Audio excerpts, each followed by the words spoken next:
Greetings once more from a sparkling Sydney harbour, one of the great harbours of the world, for the heats 3 and 4 of the Australian 18-foot skiff championship. Very good afternoon to all our watchers around the world and locally. I'm Peter Shipway, and along with Andrew Buckland and Jimmy Bury, we'll be bringing this 2 races to you, and what a day we've got. A sparkling nor'easter, 14 to 15 knots at the moment. We say good afternoon to Andrew Buckland, and what do you think of the forecast, Andrew? It'll stay in, I think, won't it? And we'll see some pretty exciting racing. Yeah, Pete, it's a bit of an unusual day, but gradient nor'easter, which is bringing pretty warm air, but not a huge amount of build. But I'd say we're talking about 16 knots as a kind of central estimate here, and might get to 20 by the end of the day, perhaps, depending on how the duration and so forth. But with a caveat that the tide's about to commence ebbage. Okay, well, as I say, 2 races, and we saw the first 2 heats yesterday in light south-southeasterly conditions. The breeze never really got much above 12 knots, and we'll recap on that in a moment as I bring in Jimmy Bury. Jimmy, the course, please, with the starting line to the northwest of Shark Island. Over to you. G'day, Shipper. Yeah, we're starting northwest of Shark Island. Work up to Bottle and Glass or thereabouts off Nelson Park for 2 laps and off the breeze finish, and then back into it for the second race. I set the deliberate trap for you there, Jimmy. We're northwest of Clark Island. Clark Island we are too. All right, I'll wake up. An early trap. It's not me you're meant to be trapping, it's Bucko. That's right. Anyway, we're just off Clark Island. Clark Island. All right. So there we are. Yeah, for any viewers, don't get confused. Shark is where the sharks are. We're at Clark, where there aren't any. Where Dylan Clark is. And that's the side as we look up the harbour towards the weather mark, which is off Nielsen Park, and plenty of traffic on the harbour because it's a corker of a day here. And one big news, the skiff Andu, highly favoured, the defending champion, and had a win yesterday and a 7th in the second heat when he stubbed his toe somewhat at the weather mark the first time. There's a replacement skipper in today. John Herman Winning is not well. He's at home, and we wish him well. And John O'Witty comes in to steer Andu, along with the highly polished crew of Sam Newton and Sevi Jarvan. So that's a big change on the Andu. And we just go back and, as I say, recap on yesterday. 2 heats. On the point score, the day belonged to Finport. Keegan York, Angus Williams and Phil Marshall, they had a 2nd and a 1st.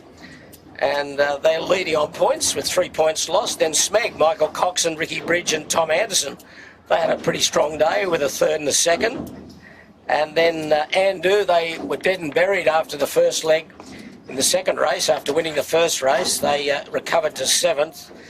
So they finished with a 1 and a 7. And Lazarus, Marcus Ashley Jones, with some new big sails on yesterday, had a 4th and a 4th to be equal 3rd on points. But still 4 races to go, 2 today and 2 tomorrow. So point score a little bit meaningless, but we'll get a bit of a better indication after today. But the breeze is in. It's a good, solid nor'easter. And as Andrew said, it quite possibly could build as the day goes on. And we're just waiting starting signals. That's Bradley's Head looking upwind, and there's Andu with the White Spinnaker and the Burrawang Hotel, who had a reasonable day yesterday. Simon Nern, a 6th and an 8th. And there's plenty of white caps, and they will build, I would think, as the tide flows strongly. The ebb tide flows. There's low water about now, so it's just starting to flow. And plenty of breeze for the boys. So, Andrew, what are we expecting performance-wise? Well, I guess fair to say that Andrew, they'll put in a good performance, but the favourites today must be Smeg and Finport, one would think. Rag and Famish probably also be giving it a pretty big shake after a breakage yesterday with Boom Problem putting him out of the first of the 2 races, and Louis broke on the main sheet again. So I think we might see some pretty good effort from them today. But as ever, it's a game of accuracy, and it might end up a game of attrition. Yes, especially in the second race. This breeze looks as though it's built a couple of knots since we've left Double Bay half an hour ago. And we've got a good 13, 14, perhaps more at the moment. But as you mentioned, the Rag and Famish, Harry Price broke the boom at the gooseneck fitting yesterday, had to go back. Luckily, he was able to grab a boom off Fisher Paykel, who's not racing, and they finished 6th in the second race. And Shaw and Partners, they're worth mentioning. They were the only boat with their little sail on yesterday, the number 2 rigs, and struggled a bit in the first race and got 12th. But in the second heat, when the breeze kicked a little bit, they finished 3rd after leading most of the way. They just got run down in the final run to the finish. So that was a good performance by Jim Colley, Max Paul and Tom Quigley to get in 3rd spot. But I don't think there's any doubt which rig you've got on today. No challenges there, Pete. Yeah. Everybody with a number 2 rig in. I think the other point to make, which you've touched on, Peter, is just how many boats there are on the harbour.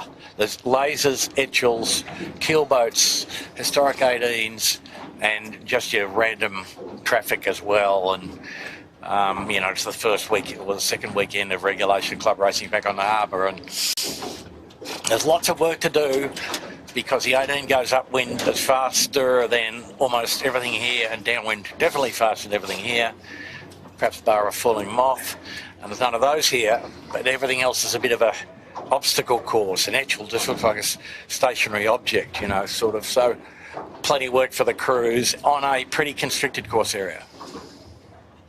Another bit of news from yesterday, Yandu, who had a solid 5th in the first heat, drifted down to 9th in the second heat. He broke his cleat that holds the jib sheet just after the start of the second heat. Made life a little bit difficult for them, but that's fully repaired for today. And I think these conditions could suit Yandu. Good second sail breeze. He's been pretty strong in that this year. But today's race is sponsored by Finport Finance, who would have been delighted with the performance of their skiff yesterday, with Keegan York and Gus Williams and Phil Marshall, 2nd and 1st, and only their 2nd race out. And the trophy today, we're racing for the Ferry Patrons Trophy. So the ferry was out today, and it looked like a full ship, Jimmy, I think, today. Yeah, probably not that full. It's probably about half today, but Okay. It's getting there. I think there's still tickets available for tomorrow. If you're watching and you want to come down and jump on that. The Ferry Patrons Trophy, named after the ability to make sure the bar supply is empty by the end of the day, Peter, yeah? You contributing to that, Andrew? Not often, but I give it a go when I give it a go when you go. can. Yeah, exactly. It's a good fun day. So if you're watching on YouTube, make sure you click the settings and click the HD and turn off the closed captions. And also please feel free to follow up Sail Media on social media platforms to stay up to date with what else we're up to. This is all brought to you by the Sail Media team, and we've got a terrific platform to watch from, and hopefully you're enjoying what we're bringing to you. And we've got viewers all around the world, we know that. And to our friends in New Zealand, especially in Auckland, boy, they got flooded out yesterday. The road was just tumbling down. I saw it on the news last night. It was a pretty suspicious looking low pressure cell. Some of our other mates just left Australia or Sydney to sail to New Zealand on Friday on Thursday, and on the tail end of that low, which gave Auckland a bit of a touch-up indeed, Pete. Yep. Well, we saw it on the news last night. There was just water everywhere. Yeah. So I hope you're all well over there, and hopefully the sun will come out soon or shortly for you. But the sun's out on Sydney Harbour. No doubt about that sparkling day. And Pete, summer is here. Water temperature 24 inside the harbour. That's Lord Howe, Andrew. What have we got out there? It's a little cooler still at Lord Howe. Oh, okay, right. So if you're out there at Lord Howe, hello to you, and hope you're enjoying a cooler water. But for the people in Fahrenheit, that's getting up towards 80 F. So it's a bit of a bath. Okay, well that's Garden Island with the harbour bridge in the background. That's what we're looking back at from the starting line, and the fleet are just milling around. No sign of signals yet from the start boat. And there's the overhead shot. Look at that harbour there. Boy, that is a terrific shot. Plenty of boats out, plenty of wind, plenty of sunshine. So, Andrew, let's have a look now, perhaps in a moment, at the starting line. We're well to the west of Bradley's Head, so as we normally do in a nor'easter, we start in Double Bay and it's first to Bradley's, but no one's going to lay Bradley's on where this starting line is, so what are the tactics for the waddle up to the weather mark? Untidy would be the word, wouldn't it? I think there's no great loss in just sailing for, say, not less than 300 metres to the beginnings of the ebb tide, flop over, go up to the traditional line. Breeze, since we've come out, has started to funnel more directly from the sort of 035. So the course axis put up by the committee is 05. So the wind is now more a funneling wind than it was an hour ago, definitely. So still want to go to Bradley's because of the current effect and the current being strongest virtually at the headland or at the channel mark near the headland.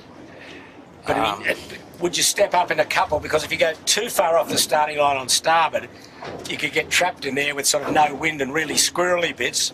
Would you have a couple of shots and come back at Bradley's on starboard? I'd go on port for, whatever you think the right answer is, but it's 500 metres or whatever. And that would get you up to the white light on the corner of Bradley's, which... That's where you want to be, don't you, really? The current and the little wind bend that happens there, it's a 3 boat length structural thing there, so go and do that. There's Andrew with the new skipper, John O'Witty, and the very strong crew of Sam Newton and Sevi Jarvin. So I presume Herman Winning's watching, and he can give a critique on their performance at the end of the day. Well, Herman made a pretty funny speech at the presentation yesterday about his mishap at the Windward mark, but he sort of relayed the on-boat conversation to all of the audience. Well, it was a real toe-stubbing day for them at that weather mark. They got tangled up and in irons, and going left, going right, and it really... Well, Pete, mostly caused by the fact that the wind went from, nearly 14 knots and one direction to a 30-degree header with half the wind. So, and they didn't quite have enough in the bank, Well, there's one of our friends from Queensland, Bigfoot, just being obscured by smeg there. Bigfoot yesterday, a reasonable day, a 9th and a 12th. Crew of Dave Hayter, Ben Roxburgh and Elliot Marr. There they go. Not far off the signals here, Pete. The arms okay, are raised. Yep, that's right. Jimmy, well done, well spotted. Arms are up for the flags to be deployed. And the breeze, what have we got, Andrew? 14, 15 perhaps? Yeah, 14, 15 in that range. There's lovely Clark Island. And Shark Island in the background. Shipper? you sure, Jimmy? You got the islands from not Garden Island? No, Gate Island's up the back, okay, right? Got you. Appropriate for us. Okay. It's the committee vessel. And Run out of blood circulation or yeah. There we go. There we go. 5 minutes for the third heat of the Australian 18-foot skiff titles. 2 races done and dusted yesterday, 2 today, and it's going to be a hard race, the second race, with this strong breeze. 2 laps, 2 windwards, 2 leewards, and then 2 again tomorrow when the breeze, this stage, early stage, 24 hours, is a lighter nor'easter. So, but we'll concentrate on today. You've got one job, Pete. And what's that, Andrew? Concentrate on today. Right, well, I'm with you. Yeah. What? No, this is going to be interesting, Pete, as the current, the tide starts there. A fair bit of flow. Not that big, though, Bucko. Yeah, but 1.3 down to 0.4, so... But enough, mate. Enough for it to stand. We'll just see on screen in a moment a couple of yachts going down across the starting line in the different direction. There's 1, there's 2, and there's 3. They'll be well clear, you'd hope, by 4 minutes. Okay, Peter. So I think tough to start at the pin today. So I don't know. Midline start, try and find a lane, tack into it.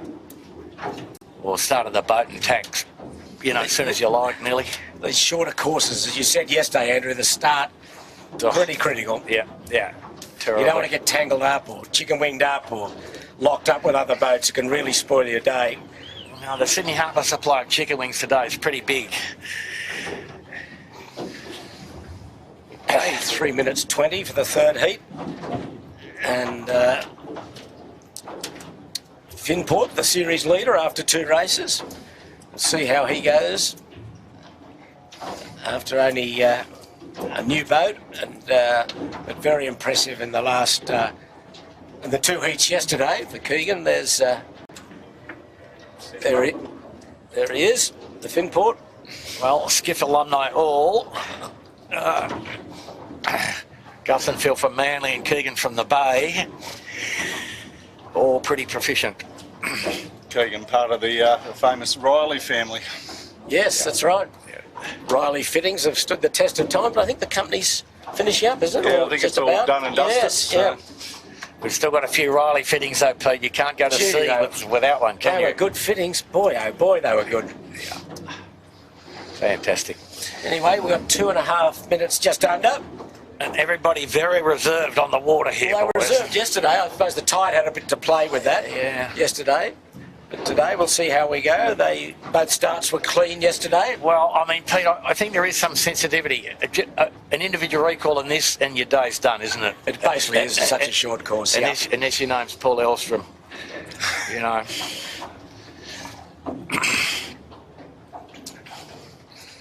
So they're racking up, and it looks like they're seeking the leeward end. Good length line again, so the committee's, trying to give everybody a shot at the title. Where's Keegan and the boys on the Finport? They're down with Andu. How about that? Okay, well, there's the leeward pin just right at bottom of screen there with the black and white checks on the buoy, and the committee boat up just in transit with the ferry. That's the starting line. There's 1 minute 30. There's one yacht going to run across the starting line. He's going to get a fright in a minute. But anyway, with 1:20 to go, and the breeze is up, 15 knots. Great sailing day. Full-on sunshine on a sparkling day on the harbour. You won't get better than this. Okay, here we go. Coming up to a minute. No one down at that pin end, as you said, Andrew, at this stage. Andrew just took a big dig to come back up. 1 minute to go. Finport, Smeg, Yandu, and Andu making up a bit of the pin end boats with Balmain Slate. There's Lazarus. Kitchen maker. There's Balmain Slate going, putting the hammer down. Okay, Yandu and Andu both pedal down for that leeward 35 end. to go, Pete. Okay, Well, this is a test of time and distance, isn't it? Now, Yandu just put the brakes on. so Andu will have the leeward position. That's Andu. Finport obviously confident of their speed and height. Mid-line, Where's the other end? up here. Oh, okay, right. I think we're going to be good again, I think, Andrew. 10. Yeah, 10. Oh, there's going to be some drama at the weather end. Rag and Famish have got the windward berth, and we're, Nice. I think, all good. All good. Rag and Famish. Rag and Famish, terrific start. Spot on. He was about half a second late. At full noise. So that's a bit of improvement to do on Harry Price. Yeah. But boy, and yeah, Andu's in trouble down at the leeward end. So Andu is collapsing into windward. See what happened there. No, there's some drama down there with Andu. Have they got going again? Yeah. Did they get squeezed out down there? They were the most leeward boat, I think.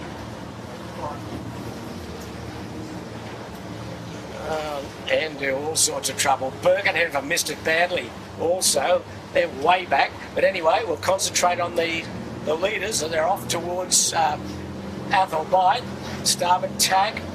So here's the problem, Pete. The Bermuda Triangle is extended fully to half the harbour width. Oh, this is Kitchenmaker's in the tide. Yep. Smeg's all no wind. Yandu's got no wind. That's what we're talking about. You go too far, Yep. Andrew, gets all squirreled up, and that's what's happened. Kitchenmaker capsized to windward. Yandu and Smeg ran out of wind there. Oh, Balmain Slate, About to go in. they're about to go in. No, they just saved it. Boy, there's some action up here. The Burrowang Hotel almost into windward. Oh, they just saved it. Like a Sea-Tech, he's capsized. Sea-Tech was the one that was capsized, Yeah. like the kitchen maker. I can see the big holes in the wind over under Athol Bight. You've got to get out on port as quick as you can. And that's what Rag and Famish has done. Shore and Partners is strong. Finport strong as well. Okay, that's Shore and Partners with the red insignia. And Lazarus, and that's just up to windward of Shore and Partners at Finport, and that's Lazarus to windward of him. Burrowing in the tide. Hotel has officially capsized. As you see from unofficially capsized, Peter. Well, that's right. He was unofficially before, now he's official. Okay, we're away. Port tack. Good stuff. That's what you got to do. Bigfoot having a blinder. Yeah, the Bigfoot having a Queenslander. blinder. And Marine Outlet having a blinder. Shore and Partners having a blinder. So, the top group of Shore and Partners, Lazarus, Finport, Rag and Famish and Marine Outlet. Okay, the starboard tack is starting to appear now, Rag and Famish. He's going to have a go at Finport. Finport's got to take his stern. Yep. Okay. Little duck from Lazarus also.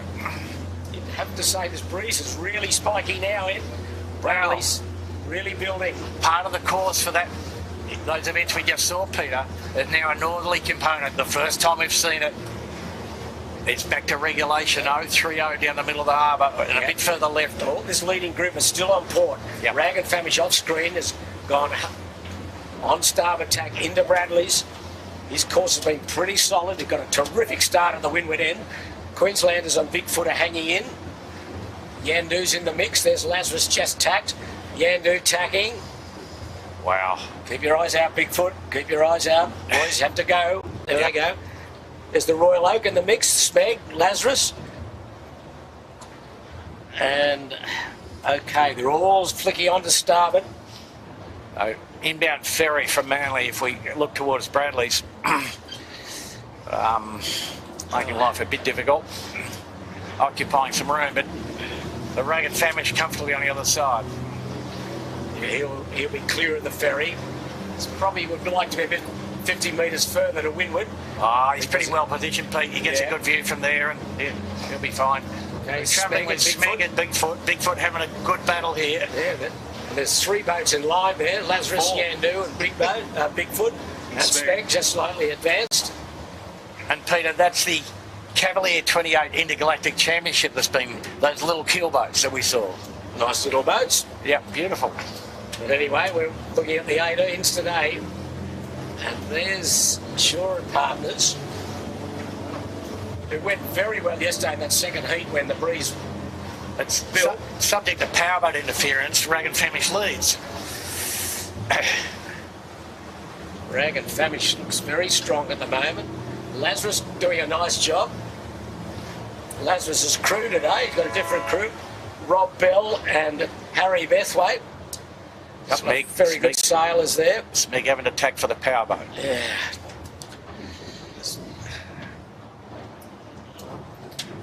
A very courteous powerboat, not. At least he's slowed down somewhat, but anyway, concentrating on Yandu now with Lazarus above him. There he is, they're not far off attack. 3, or bouncy water, 3, 2, 1. There they go in tandem. Right on the lighthouse at Bradley's Head. Coming out on port. Royal Oak is in the mix today. I tell you, he's made up big yards. That's the Yandu.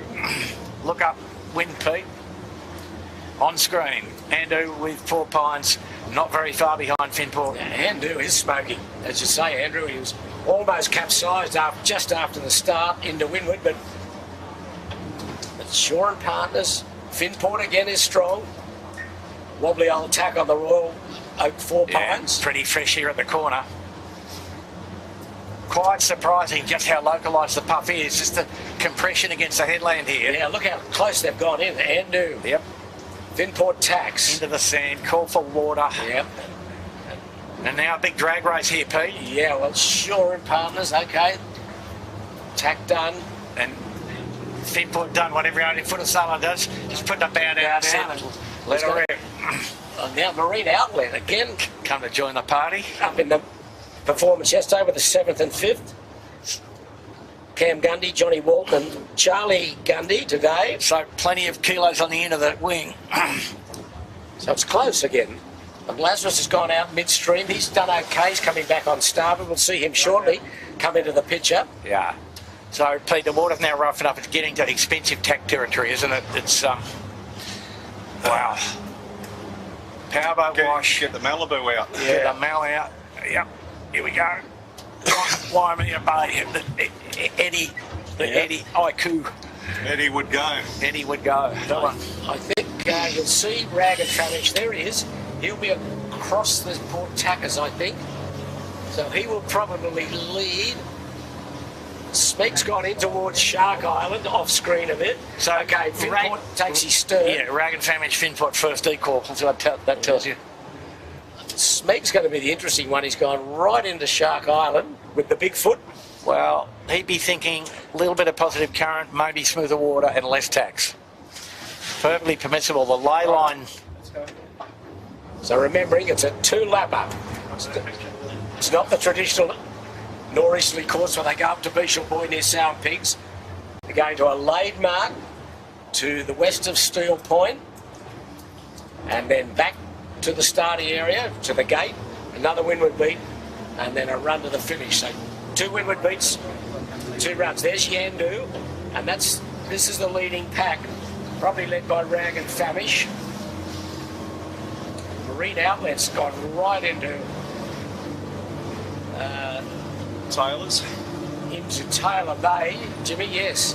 I got that one right. Yeah, Pete. exactly. But he's got a good lane, Pete. He'll cross most of the starboard tackers. Yeah, he's done a good job. Yep. Nice long legs. Make them longer. Yep. Make them longer. He's crossing Yandu. And they're probably the second heaviest crew on the water today.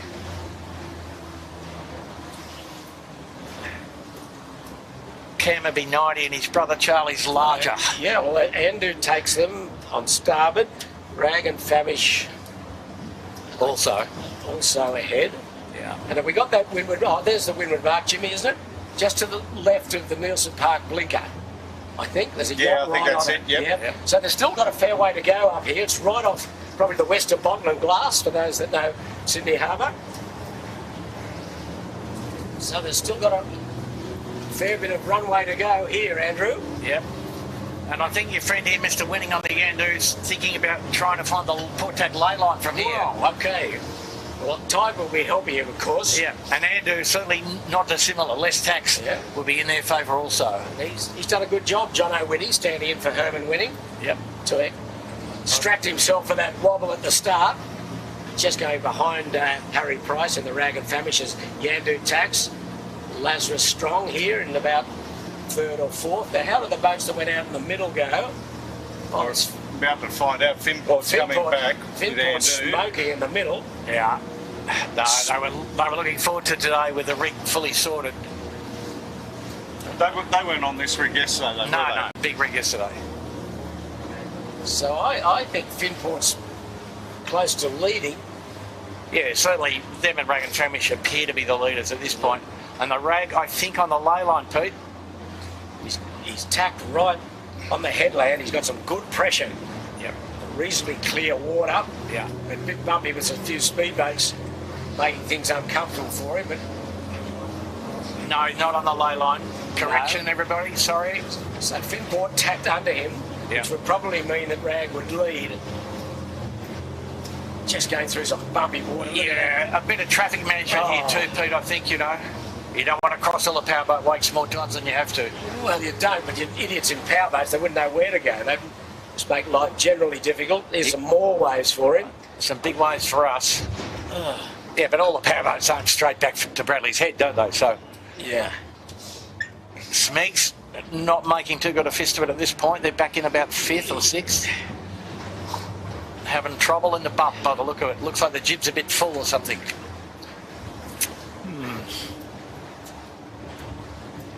So for the viewers, the comment there is just about the, you know, as the water roughness gets up, the mainsail, as the wind speed goes up, the mainsail version, the boats can get a little bit lee-helmy and they're nearly impossible to sail. It certainly knocks the edge off everything you do.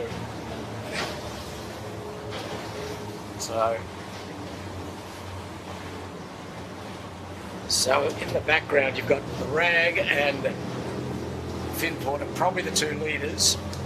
And Andu is not far out. This is going right into Steel Point. Yeah, Andu looks to be 3rd, Pete. Yeah, well, if not closer than 3rd, he'll be right in this Andu.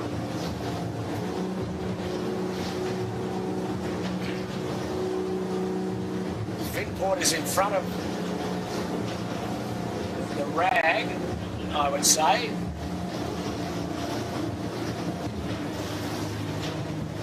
The Rag and Finport are going to be very close. Andu will come across on starboard. He looks very strong, Andu. And a bit of starboard tack keelboat traffic to go with it. This is the mark right just to the west of Bradley's Head. So Andu probably trying to go into a starboard tack ley line right on the beach at Nielsen Park. He's also trying to avoid... There's a yacht going to make things difficult for Rag and Famish. No, he's across him, Pete. Well, thanks to the yacht. Thanks for putting the bow. No, he put the bow down, Andrew. Come on. He didn't need to. Well, okay. Don't worry. I would think Andrew, if he make a good tack here, he could be close to leading. Yep. It's early in the mix. But the top three is pretty clear now, isn't it? Okay, Andrew tacks. Okay. Marine Outlet fourth, I would say. Here comes the cross with Finport. He's across Finport. Yep. The next hurdle will be Rag and Famish. Very close, couple of boat lengths in it there with the Rag and with the Finport. And there's the boy just coming into the screen. Is he under it? No, he's pretty tight on. That's a good ley line. They're both over. So Rag and Famish takes his turn. Yep. So Andu leads. Andu's going to have the crack sheets to get into it, and Rag will get there second. He's done a terrific job up there, Jono. Whitty at the helm today.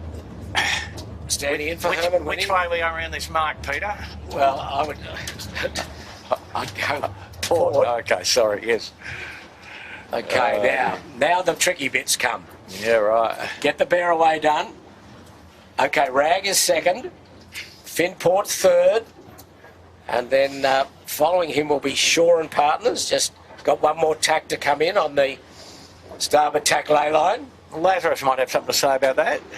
Lazarus. Well, Lazarus got a bit this of little J24's going to be in for a bit of a shock. When these ADs put the bow down. Okay, Lazarus did roll. Shaw and Partners a bit wobbly on the tack. Yep. Where's this J? Who's going to make it interesting? No, they just got to accelerate and put the bow down. They'll escape. The J's got rights though, that's for sure. So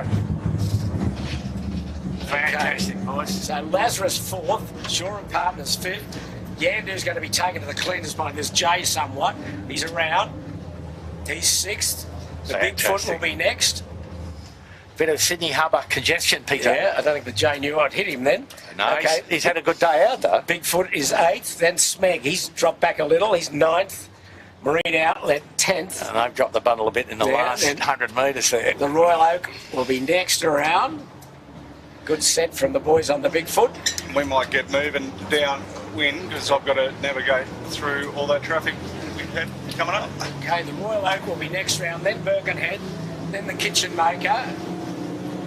The Burrawang after their capsize is well back.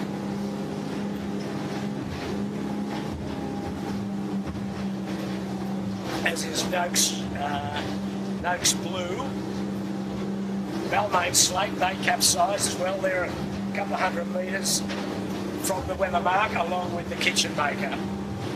Okay, the race is on downwind, the first of two downwind legs. And the boats are off to Taylor Bay on starboard jibe. Shaw and Partners is in fifth spot, Yandu sixth. Just ahead of Shaw and Partners, the White Spinnaker is Lazarus in fourth spot. They will be looking for a bit of smooth water to jibe in, Pete. Pretty bouncy with, all kinds of components to the sea state. Powerboat watch, ferry watch, other keelboats, ebb tide, well. Perfect day on Sydney Harbour, Bucko. Come on. A bit of everything. 100 cents in the dollar. Well,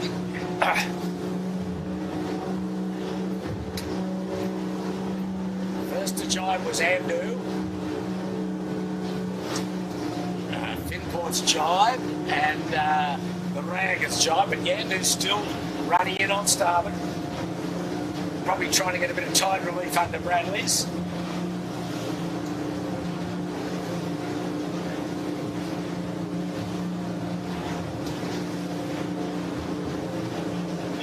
There's the Rag and Famish, and above him is Finport. Halfway down this first run of 2. Oh.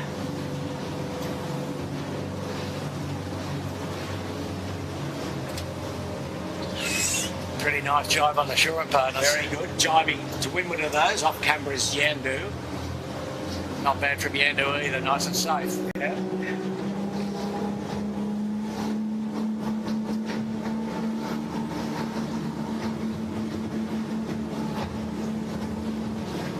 It's Marcus Ashley Jones in the Lazarus in 4th position.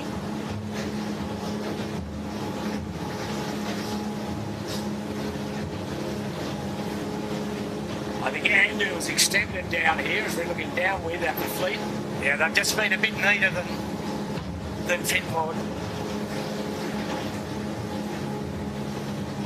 And plenty of bump in the middle where they all are headed. The Ragged Sandwich got a little one over the bow a minute ago. It's the Rag, 2nd spot. That's Yandu leading. It's Double Bay in the background, but the gate is down to the northwest of Clark Island, so they've still got a fair bit of runway to get to this gate. A bit of accuracy required. Oh, and the Rag had to flag it, get through the big wash. Well, Finport's hammering down at the Rag. Just seen there, there's Keegan.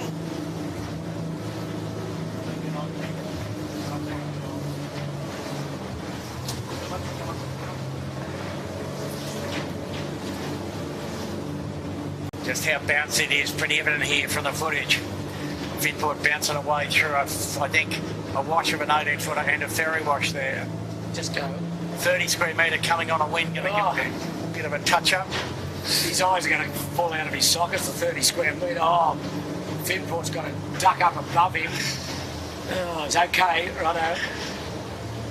Well, the 30's within his rights to maintain his course, and well done, the Windward boys. Well Okay, judged. yep. Now it's all about the jibe. Yandu has jibed.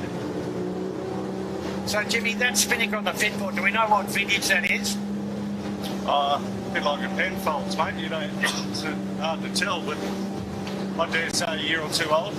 It still looks pretty good. Great shot of the leader going along the downside of Clark Island. Which marks he going to, Andrew? The right-hand one looking downwind, isn't he? Has that look. Yeah.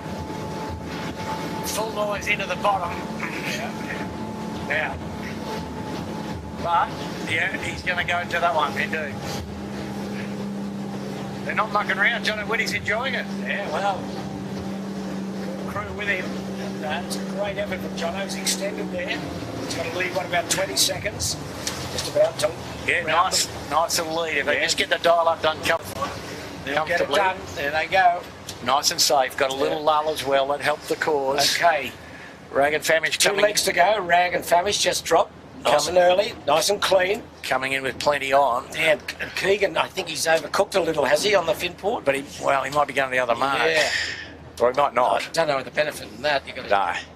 Lazarus could roll over the top of him here with a white spinnaker.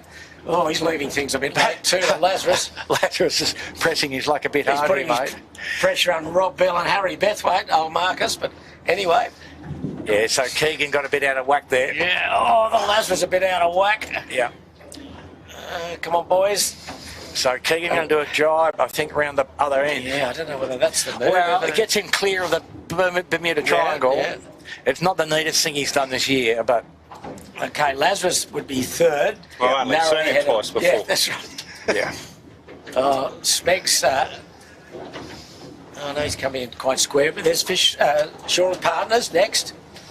So Yandu will follow him. Smeg will beat Yandu to the mark here if he gets the drop done. some pretty good accurate sailing by the leaders there, and just a little less accurate as you go down through the fleet. Good accuracy from the Yandu. Yep, and Smeg also, and get the spinnaker down. Yeah, but didn't get the lay line right, Pete. And So Bigfoot coming down around. He's hanging in there. And after him, the Royal Oak, 4 Pines, the wobbly green spinnaker. Come on, boys, work hard. look, Yep. it's easy sitting here, Pete. Yep. They had a DNF and a 15th yesterday, so they're Oh, and now they're in the danger zone on the dial-up. They got it done, but... Oh, they're all right. The Royal Oak. Windward up here. Alex Marinelli, Matt Doyle and Darcy McCracken as Birkenhead goes round, Kurt Mitchell. And then there's a long gap to the rest of them. I can't even see the next boat. It's one of the notes. Oh no, it's the Burrowang Hotel, the Blue Spinnaker. Smeg in a bit of trouble there on screen. Oh, Smeg's in all sorts of trouble. Yep. So Pete, this is now got enough bump and congestion. It's now just stay in the race, I think. And I think Windward might be a bit that way inclined. Just try and stay in the top three. It's getting windier and more difficult. So he got his nose in front of Lazarus there, Finport, by going round that other mark, but we're on Shore and Partners, who are about 4th, 5th. A few of the stragglers coming downwind. The Kitchen Maker is one of them. Noakes Blue. There's Yendu. So this is the final beat of the third heat. Go up to the weather mark off bottling glass, then run to the finish. And it's Andu, the new skipper today, in good shape.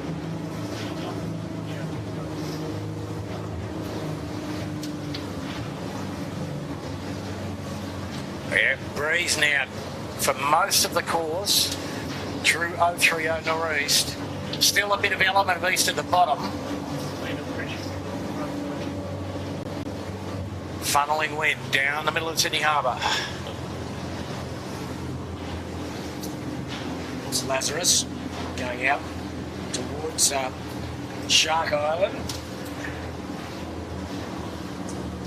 Looking for a little right hand to go back on. Oh, someone's in the tide up there. Oh, it's Lazarus Youth, I think. Yep. Yeah, it's one of the leaders, yes, sorry. One of the back markers. Yeah. No need for real alert. Lazarus Partners tax. Yeah. He's got a reasonably clear lane to go back.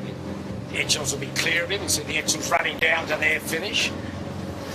It's quite bumpy, the water still. Breeze 15, 16 knots.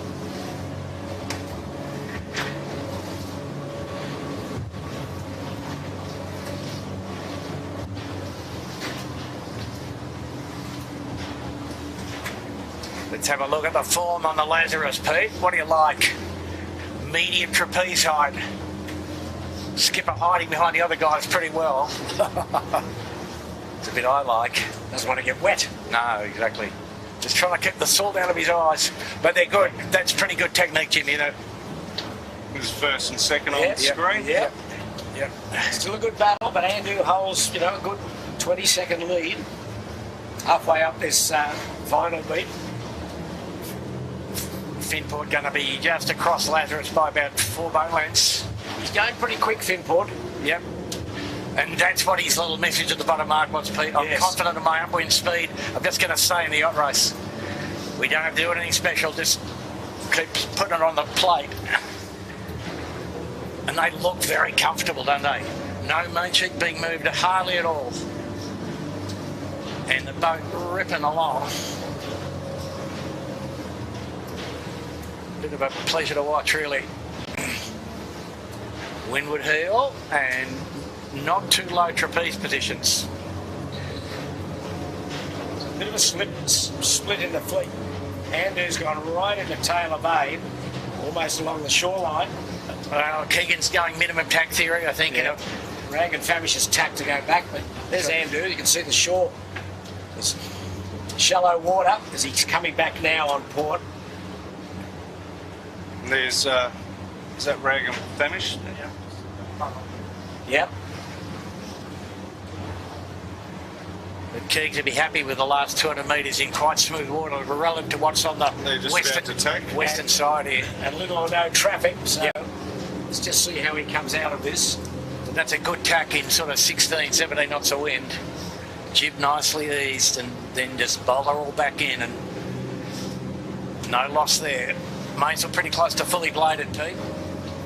In the distance you can see Andu across Yep. the Rag and Famish. Yeah. Still about the same distance they were in the leeward mark. Yeah. So that's 1-2, and Finport just saying, I'd like to hang on to third, please, sir, if I may. Yes, he's not going back on anything great here, the Finport. Yeah, but he's not worrying about that. He's worrying about, he's in the race, the boat's fast. It's an execution game now to the finish.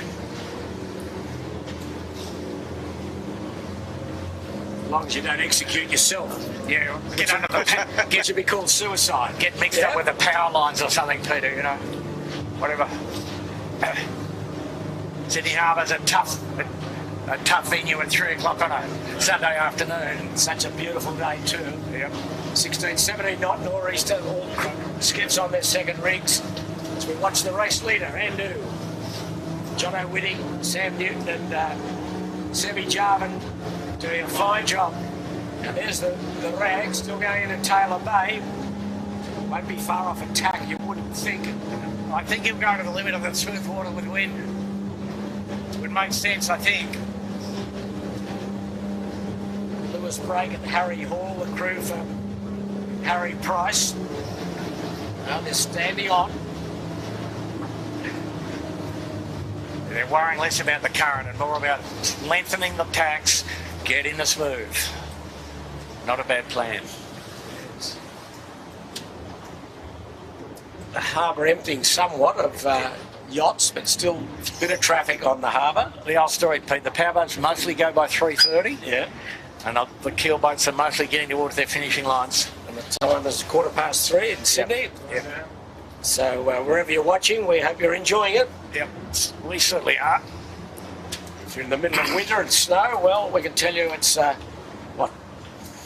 25 plus degrees on the harbour. Water temperature 23 degrees. 24, Pete. It's all pretty nice. So that's the margin up between these two boats. Not much, but comfortable, one would say. That's second and third. Where's our friend Andu gone? Oh, he's gone right to the He's Rose Bay. He's applying the left tax theory with a vengeance. Which is what you do if you've got replacement blokes in the boat. Sort of, you try and just minimise the amount of mucking around.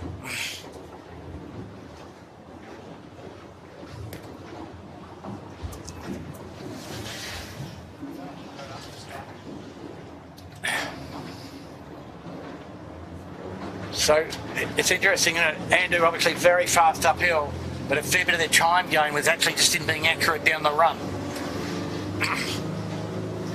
He's really extended here, Andu. We'll see when he comes together with Rag and Famish. He's opened up nicely. Yeah, but I think Rag's only got one more tack. Tack cost is going up, so pencil in 10 seconds for tacking, Pete. It's a bit closer than I thought, actually. Yeah. The Rag is not slow today, I would suggest to you. I'd suggest they're highly competitive. You'll see Andu coming into play in a moment from the right-hand side. And that's a far from safe margin, I can tell you. It's still game on here, very much so. Yeah. And that's one minor execution error there. Difference, that's all. Still a few minutes away from this weather mark. Plenty of breeze. Cranking down the eastern shore, a bit unusual. So Andu tacks, he'll go into Nielsen Park and then try and hit the ley line as he did last time. And that's the gap you'll see, the Rag. There we are. Steel Point in the background. Fantastic yachting. Will Rag and Famish get to a ley line, Andrew, or will real estate hurt him? I don't know. No, he might get there, I think. I think he will. Yeah. But all I can tell you is a little more pressure coming down the eastern side here with right hand in it, Peter. Choppy water too. Yep, bumpy as. The tide will be helping them ripping round Steel Point. Yep. Bit of a bumpy water here. Wind strength now where we are real 18 knots. 17, 18. Yep. So we've got a race and a half on our hands here for this third race of the Australian Championship. If you've just joined us, this is the first of two races today, the third heat of the Australian titles. And it's Andu and Rag and Famish fighting it out for first place. The Rag's really moving nicely down there. And they're certainly not slow, are they? They've closed the gap. They'll go all the way to the shark net, mate. At the formerly named Shark Point. And this will be interesting when the rag comes back. Xander just tacks short of him. Because I don't think he'll cross him now. Oh, he might. Getting close now at rag. Still plenty of wind. There he goes. Classic stuff. Okay, now Andrew will just sit on his gas, you'd think. Yep. Big fight here now. There he goes. Andrew just about in line, actually. Thinks he's lying comfortably. Yeah, both lay easy. Yeah. They can put the pedal down here somewhat. Yeah. Although, So Rag will be happy to know they're in striking distance.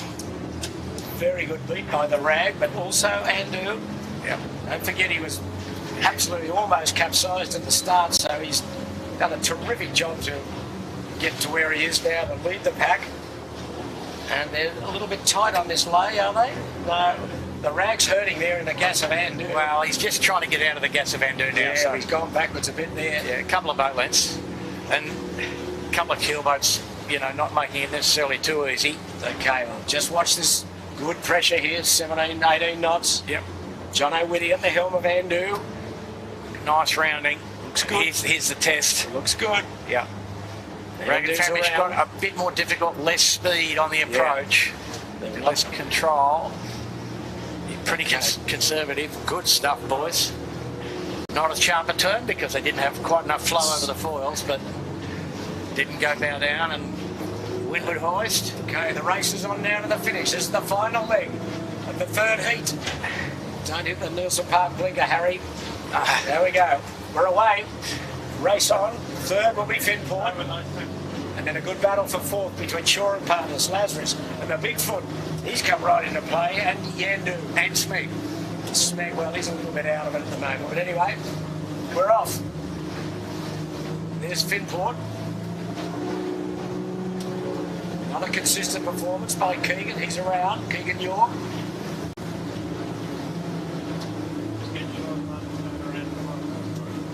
Finport is around. Clear third. Wow. And got under one there. Green over the bow, Pete. Got away with it. Pretty demanding in this bumpy water to do anything in these boats. It's Okay, now what Harry Price is trying to do is trying to get low on Andu. At the moment he is a bit lower than him. He's not quite close enough to strike. So this is a downwind drag race, Pete. Yes. And I think the rag boys will be feeling fairly comfortable that they've got a little speed advantage here. Well, we'll see. Because they're lighter. Not by much, but 15 kilos or 20 perhaps. This next jibe angle not so critical. It's the final jibe into the finish is the critical one. And there they are. So Andrew can jibe and get across the bow of the rag from that position. But he'll need a neat jibe. Yeah, he's going to get a little bit of a header here as he gets to the northern edge. So the rag soaking kind of gets undone to some degree. And now Andrew's soaking across the rag. But the rag! Oh! A bit of water skiing, we call it. The rag almost took a dropped off dive a into wave. Windward. What happened there? The breezes stopped, lifted No, off. they just dropped off a wave and just Oh, stopped. they got Okay. a rudder stall, Jimmy. Advantage Andrew. Big advantage. That's probably the on race, and there's Andu makes an error.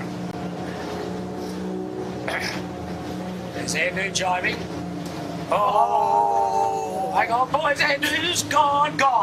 Over. Race over. Bucko, Oh, you just sunk dear. them. Dear, oh dear, oh dear. What a shame. Yep. So just got What in a the shame. middle jibe with the bow and moves. Sailed a great race today, A but very anyway. safe jibe from the rag and Femish. Oh dear, have they got enough time to get it up? Oh, probably not. Finport's barreling down and now got into second. It's a 3-minute swim, Pete. Yes, with Spinnaker up. Oh dear. Andu over. Finport into second spot. It's never over till it's over, Andrew. What did I say about that attrition word? Here's Finport. They'll be seeing what's happening ahead of them Yeah, and just going, we'll take second, that's fine. with the demise of Andu. Yeah.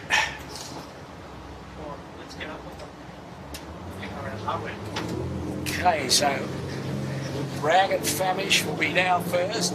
Finport second. Shaw and Partners. Another very solid performance from Jim Colley. It's been there or thereabouts all day, but it's the Rag that leads the fleet down this final run. Bumpy water. Wow, there's some waves out here now. And the Finport having to go to the Rag Oh, look to at get the through Rag. one. Big seas. It's all happening, as they say. It is all happening on the harbour. We're travelling on a Cameron Cat with Finport. What's our speed, Jimmy? Bit over 20. 23 knots. Now, that's 18-foot sailing at its best. Look at that. Centreboard exposed. Sydney Full Harbour depth. giving him plenty to think about, Peter. There's one of the old classics going upwind rather slowly compared to the modern fleet. Finport in second spot. Rag holds a lead of about 150 metres. There he is. Finport sailing pretty conservatively, Pete. Well, that's all you're going to do. They've dumped it off twice in the last 2 minutes. He's already had a second and a first, so if he finishes in second spot, it'll be a good performance. So let's say here, Peter, 1 and in. How about it? Yeah, 1 and in for sure. Are you up for it? Absolutely, absolutely. I'll make you look good. Okay. Now that's the gap. You can see the white spinnaker in Finport just past Bradley's head. Here's the Rag. One jive it in. Setting up now. Ferry's in the wrong place. Okay, it's okay. It'll be okay. There's the Rag. Beautiful Lovely job. Well Beautiful job. done. Harry Price, Lewis Brake and Harry Hall. Terrific performance.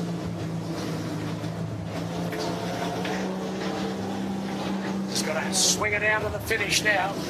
This third heat. They're at full wick. So they Conservative in that they don't have to jibe again. laying the finishing line. They're flapping to get to the finishing line, Peter. Fantastic. Bouncy, bouncy on the face of Clark Island. They could have jibed a little earlier, but No problem. no worries.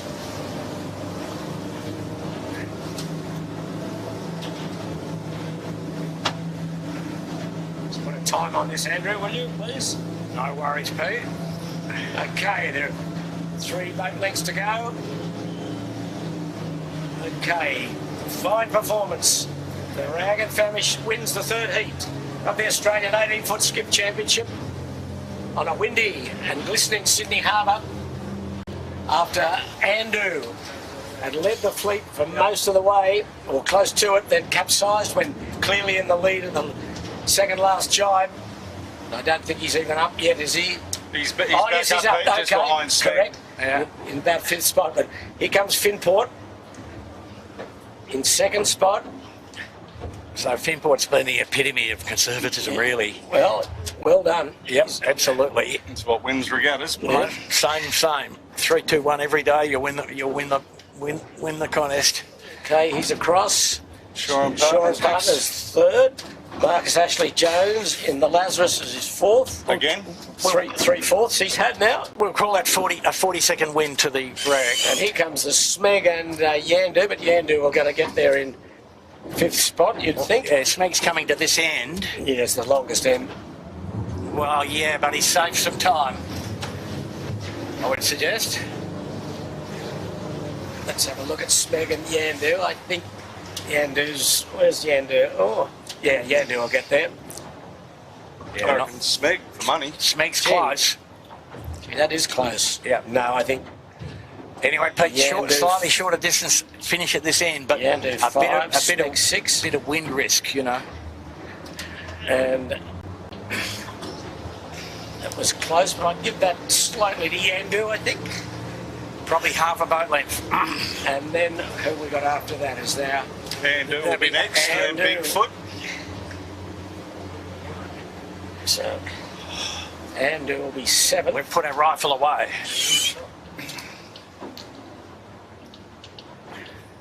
Oh, they're just cruising.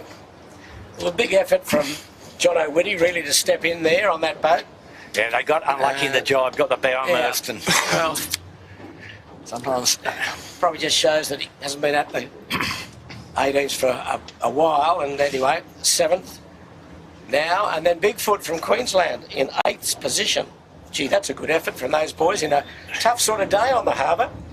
A lot of wind, a lot of chop, a lot of power boats. a lot of yachts, a lot of Yeah. stuff. So 8th to Bigfoot. Yeah, no, a tough environment if you're used to sailing on Moreton Bay. Moreton Bay, and then It's a bit like Moreton Bay coming down that last run. Only worse. so the Bigfoot 8th, and then the Royal Oak 9th, single figures. And then all the people have had one swim or more. Yes, looks like the Burrawang and Balmain Slake would be the next two, and then a long gap. Marine Outlet, they've got lost a bit. They were up there for a while. I don't know where they are. You'd probably to say they've probably had a dive somewhere along the line. I've seen some, when we're coming down, Pete, there was a few of the support boats besides some 18s. I couldn't identify which ones they were, but they looked pretty terminal for their day. Yes, yeah. Well, that's a challenging bit of sailing. That, you know, the beat of not quite 1.5 miles, and The traffic, though, the traffic and is everything else just astonishing. amplifies, doesn't It's it? just astonishing, yeah. No tidy moments all day, really, unless you really work at it. Is the battle for 10th and 11th between Balmain Slake with the orange spinnaker and the Burrawang. What colour's the burrowing spinnaker, Peter? Well, it's a sort of a, it's called Mandarin Orange. Andrew, I looked it up last night. How do you like that? I'm thinking about the blue one, mate. Oh, Sorry, the blue one. Sorry. Bluish. No, it's turquoise. It's Aquamarine, turquoise, something like that. aqua turquoise. Yes. Yeah, they've got some pressure there. They have, yeah. Looking at the They would have overcooked this, but I think they'll get there. The Balmain Slate, they're off to the races. Well, with how long the finish line is, it's sort of inexcusable to overcook it, Yes, isn't exactly. You'd think so. If you overcook it, you'd run into Clark Island. But you know, for the viewers, we're just at the western end of the line, and the good breeze only exists another perhaps 150 metres further up. So one more line length away, there's some pretty complex stuff under the headland at Bradley's. That probably explains that wobble we've seen from Smeg going up the second beat, like that it wasn't Yeah. that far Ah, after the bottom marks. exactly. But as you pointed out, Exactly. Bucko, it's not that far today, is it? No. Bit of bouncy catabatic in close, and it does all sorts of weird things. There's that word again. Yep. I've been in the tide in the catabatic, Jimmy, is why I won't ever forget, all right? Right. Right. Got too close, can't tack, get powerboat in way, splash. What was that? Yeah. And then a long gap now. One of the Noakes boys coming down next, I think. Or two Snakes Noakes. blue. There's another Noakes. Yeah, and Birkenhead coming to the finish without a chute in the middle. So, I don't know what's gone wrong there. Okay, well, let's just quickly recap. Third heat today with another race to go. Once everyone gets across the finishing line, we'll be underway again. And big advantage there, of course, the harbour will be even clearer of boats, but probably not of chop because the tide is going out and there's good 16 to 18 knot nor'easter. But the third heat was won by the Rag and Famish, Harry Price. Second was Finport, Keegan York. Third, Shaw and Partners. Fourth, Lazarus. Fifth was Yandu. Sixth was Smeg. Seventh was Andu. Remembering that they capsized halfway down the final run when they were narrowly in the lead. So they were seventh. Bigfoot from Queensland was eighth. Ninth was Royal Oak. 10th, Balmain Slake. And 11th, the Burrawang. They're the only boats that have finished so far. And point score starting to take shape a little bit. Finport a clear leader with a first and 2 seconds. And probably in second spot would be Lazarus with 3/4. That's fistful of fourths. And Andu at first and 2 sevenths on 15. Smeg is on 9, 14, 16. So all very close except for Finport. He's got a nice march on the fleet with it. Great consistency of first and 2 seconds. Snakes Blue just crossing the line. Noakes Blue coming in. He's on in 12th, the Noakes Blue.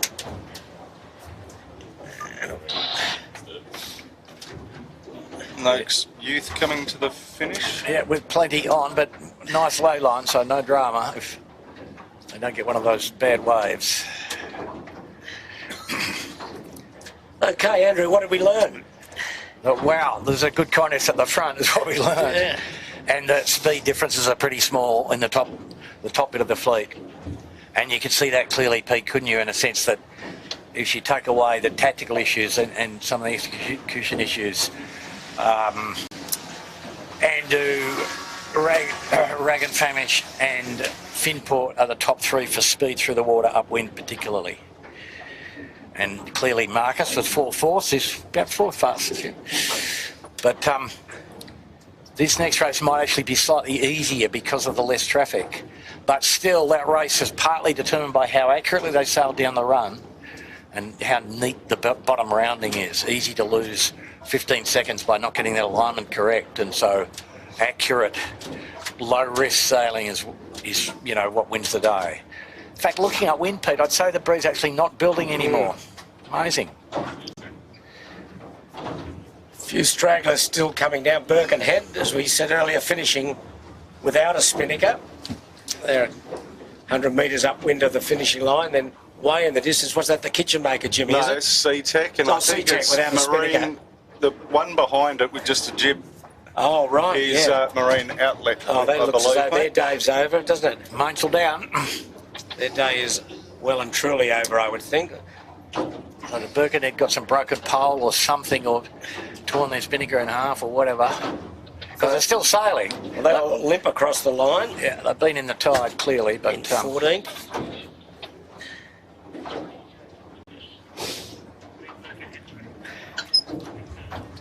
Birkenhead. Kirk Mitchell and Andrew Stevenson and Dan Barnett.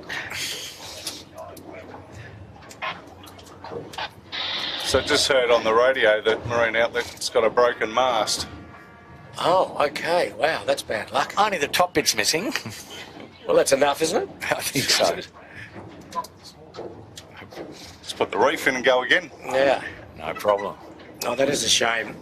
Because they performed well yesterday and were hanging in there again today.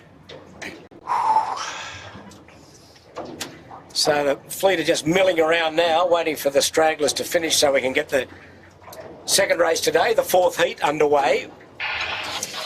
And it's Sea-Tech, our friends from, second friends from Queensland, will be next to finish. Haven't seen the kitchen maker, Jimmy, is he? The kitchen maker's just over Oh, okay. here off the towards point. Double Bay, but I don't know. Okay, well, he retired, obviously, so he's lining up again for the second race today.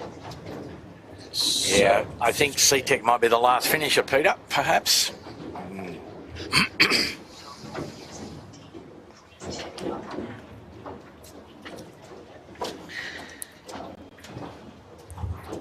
And also, we're missing the 18-footer restaurant. Any sign of him, Jimmy? No, Pete, I haven't. No, I think they were last seen in the Bermuda Triangle, Peter. Right.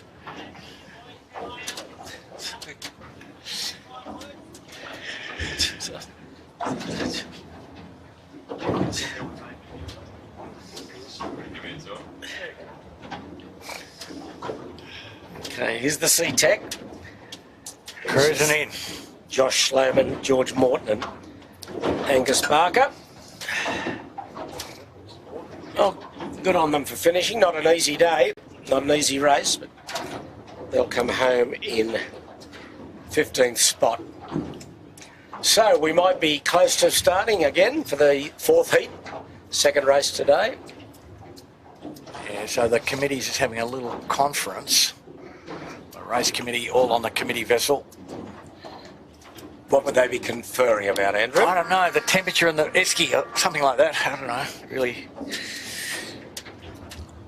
And they'd be conferring about whether they should move the Windward mark a little bit to the left, mate. Windward mark to the left. Well, maybe. Yep. That would be my bet. Situated just off Bottle and Glass, Nielsen Park. Yeah. Maybe you could go out in the midstream a bit Yeah, more. well, they can't move it a little way. They've got to move it all to the other side of the Eastern Channel. So Yeah. it's a 300 metres or something like that, Jimmy, yeah? Yeah, well, look, they still had a fair bit of room to move it out. So, Yeah, but they've got to be the other side of the channel, haven't they? yeah, but they're virtually one side of the channel to the other. They're pretty close. Yeah. And we're just seeing... They are moving. It looks like they're going to move the pin here. See, Yeah, they're going to Dougie move down there. They're going to move the pin back, and they're probably not going to move the Windward mark. What we saw in the first race, Andrew, as we alluded to before the first race started, was if you went too far off the starting line on starboard, you really got into trouble, didn't you? Yeah. So that's- boats going into yeah, Windward, yeah. boats doing every twist So and the turns. safe thing to do is to start top third of the line and tack as soon as you're reasonably able. Gee, Harry Price got a great start, didn't he, at the committee boat? Yeah. On the Rag and Famish. Boy, he was spot on. But then he wasted it by going too far on starboard, to Yeah. some degree, if we're going to be critical. I don't know, he did a pretty good job. Well, they got what's called a good result, numero uno. Yeah, it's not a drop, is it? No. No, remember... And you've got to remember, the Rag don't have a drop. No, They've had their drop. So 6 heats, 1 drop. If we get 5 races done, it looks as though we will. So, as Jimmy said, the Rag and Famish didn't finish in the first race yesterday due to a broken boom. So every race now counts for those boys. Just looking upwind, the Etchells are running down. A fleet of a dozen or so of those. Wonder if they've got any more races left. They do a few mini races. So on screen, Dougie Cameron and Noddy Hay moving the pin about 80 metres backwards. Oh, and Woody in the tide as well. Peter, you mate just did the spectacular Russian roll to Windward. Right. They're going into sequence in about 40 seconds, they're just saying on the radio. Okay. So the second race today. This is the 4th heat of the Australian titles. Sponsor of the day is Finport, and they're racing for the Ferry Patrons Trophy.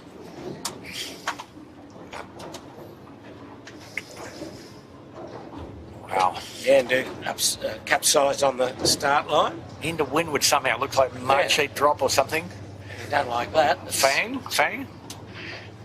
Etchell's coming to the bottom mark. Yeah, they're still racing, I think, aren't they? Yep, absolutely. Okay, it's not the finish for them. No, I think it is the finish, Pete. No.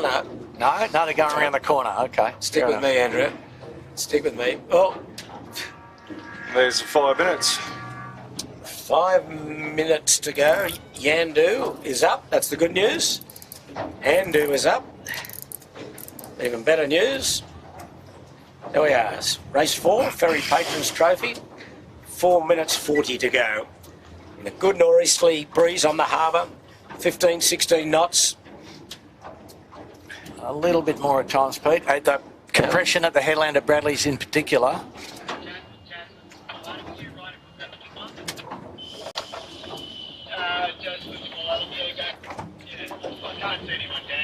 So they're well behaved at that start, Andrew. Are we expecting the same again? It was impressive. Oh, everybody now thinking, gee, we have to just conserve ourselves a bit here. You know, it's easy to get an error. It'll be interesting to see what actually happens off the line. Pressure now upwind of us, and we're just near the committee boat on the camera cat. Pretty solid. Are most of the skiffs using the instrumentation on their boom that gauges distance to their starting line? I think most of the top skiffs are. I presume most of them are they? Yeah, most of them have, like, they're all changing over to these things called Sailmon. They've been a new one that's come online. There's the Velocitech. There's a few different versions of it, but they go ping the ends of the lines and gives them distance to line, and some of the instruments will tell you if you're too delayed. If you need to be slow down or speed up. If you're too quick. Yeah. Yeah, there are some more advanced ones out there that will actually tell you which end of the line is favoured, but I haven't seen anyone go and ping the pins since they dropped it back. So yeah, like in this wind speed, they're all just trying to keep their noses clean, I think. Yeah, like nothing beats a good old transit. No, Like, that's right. yeah, when I was talking to Lee Napton, he goes, I've never used one of those instruments. He goes, I always rely on the good old transit. So the land transit. He used to do a pretty fair job. Yeah, No doubt about that. Let's say better than average, Peter. Anyway. Way better than average. Yep. But anyway, 2 minutes 40 to go. As you can see on screen, there's Clark Island. So the fleet The a little diminished, so a bit more Pin at the bottom space, of the a bit screen. more space for everybody. Yeah, a few boats missing, I think. Yep. Oh, and the Shore and Partners close to the limit there. And a little freshening breeze It is here, Peter. windy here again, isn't it? Yep. It's we've got 18. 17, 18, So yeah. the most wind we've had at this location. So it's going to be fresh off the start. Yeah. How far do you go on starboard? If you can get a runway to go back on port, you'd be looking pretty good just after the start. We've got 2 minutes coming up. The fourth heat, final heat today. Oh, there's Yandu in a bit of trouble with a tack. No, he's okay. Quite bumpy, the water here too. Yeah. Dangerous up under the spectator ferry too, Peter. Oh, Jesus. Do not go there. But solid pressure. Solid. Wow. Don't let me down here, Bucko. I You've got would to do your job. No worries, mate. You just do yours. Getting the low hooks will be right. Yeah. Absolutely. Okay, coming up to a minute and a half. Reagan Famish, the first race winner today. Followed by Finport and Shore and Partners. I only count 16 boats out here. Yeah, that's Yes. correct, Jimmy. That is fresh. Boy, Solid as. really, the water's chopped up too. Yeah. A bit more wind, a bit more tide. Tide going against the wind. Okay. Will they be well behaved? That's the question. They're looking very conservative right now, Yes. Pete, aren't they? Because they know that the start line area you cannot redeem in this short format. Smeek taking some risk, but They're on port coming across to get to the windward end of the line. But they've got the fleet are well back with 38 seconds. well, nobody wants to touch wings or do anything stupid like that. No, that's your day will well and truly be over if that And happens. Smeek really taking a shot at the title, aren't they? Well, there's no one near them. They're now in a risky place, though, Peter. Yes, they are. 25 seconds to go. They've Yeah. just got a big enough hole, but Yeah, they, raising the odds a bit. so right down to Lewards, one of the Noakes boats and Sea-Tech. A C-Tech. Oh, a bit of yelling starting. Yeah, no, just Okay, people. we've got 7. It's going to be clean again. Smeek's still having to sail slowly. Boat underneath them. Okay, racing. Good to go. All clear, yep. Smeek pretty good in the end. Yep. Lazarus a bit late but strong at the boat end again. Not without risk. Oh, Yandu got dead and buried there. I don't know where he was. Well, He's coming across on port. yeah. Ah, But that's okay, he might be Pete. all right, actually. Yeah, He no, might- it's just not. clears his air and gets across It's not entirely the wrong answer, I'll tell you away that. from the melee. Yeah. Yep. Birkenhead, the kitchen maker, they've both missed it by a good 2 minutes. Yeah. Anyway, they're now starting to bail out on the port. So would he be in a top 3 out of Yeah, that, Pete? yeah. How about that? Just had to hold back. Yeah. Smeg. And Finport's wriggle their way out of whatever they were in. Yeah. Don't go too far on starboard. Oh, Noakes is in trouble. Rag and Famish is in trouble. What's happened there? Did they collide? Oh, the Noakes is in the tie. That's Noakes. Which one's that, Jimmy? Noakes blue. Noakes blue. I should know that. It's a blue hull. No, so Oh, he's going to save himself. The unstable wind, Pete. That's all that is. No, it's all over, boys. Yep. No, it's not. No, we're going to go back and have another look at it. The windsurfer skate is called, Pete. Full of sails on, away we go. Just sheet the jib on, mate. There you go. Yeah, get the Okay. jibber, get the jibber back a bit, The please. race is on port tack. It's Oh. not cheating to move. Yeah. And a few boats have gone too far over to Bradley's. These boats on port are going to be favoured.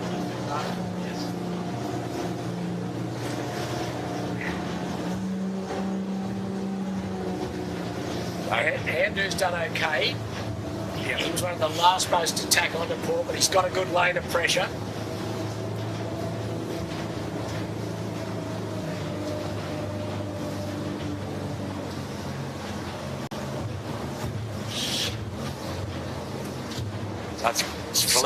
The fleet's spread out pretty quick though, Yeah. isn't it? So that's Smeg above Yandu, and behind them in the middle is Lazarus.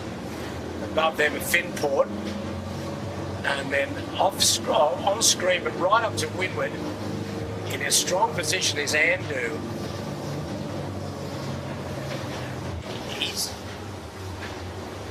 There's just the Bigfoot from Queensland just went a whisker too far there. He's still not in the true breeze.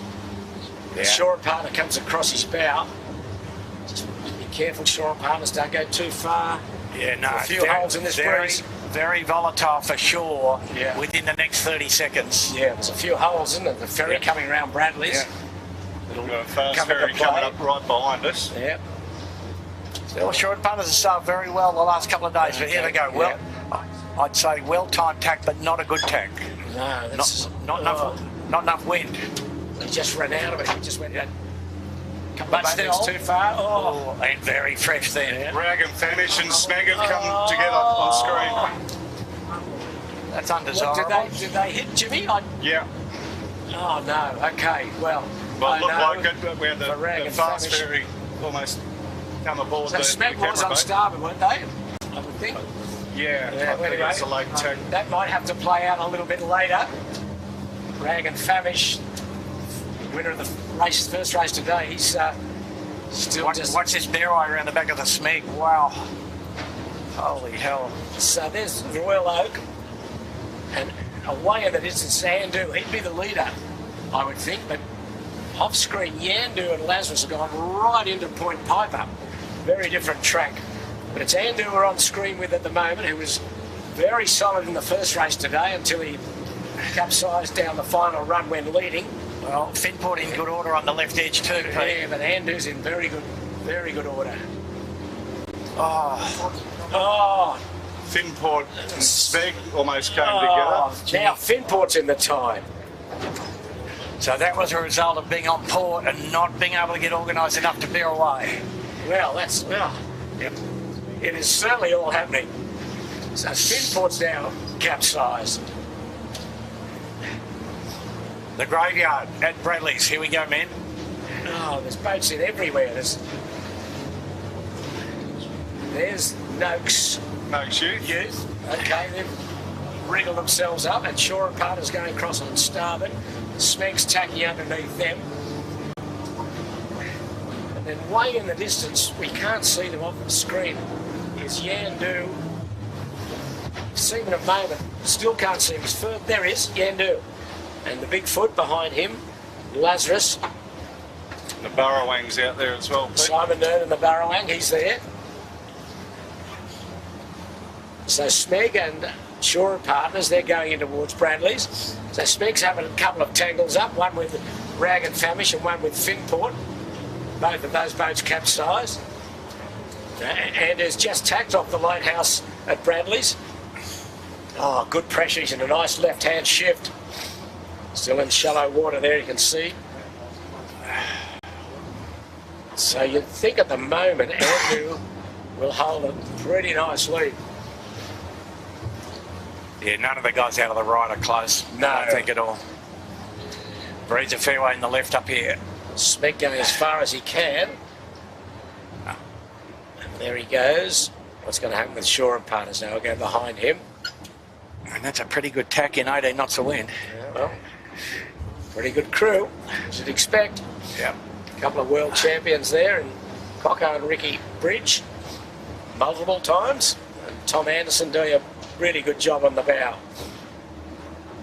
Okay, there's the Shore and Partners. They've got something's amiss, but they're okay, they're underway. But out in the middle, Balmain Slake. And also, the boats that went to the right haven't done all that badly, Andrew. There's Lazarus, he'd be third or fourth. Balmain Slake, second or third. So just Yeah, dude, it's just got wheels on it, doesn't it? It's gone.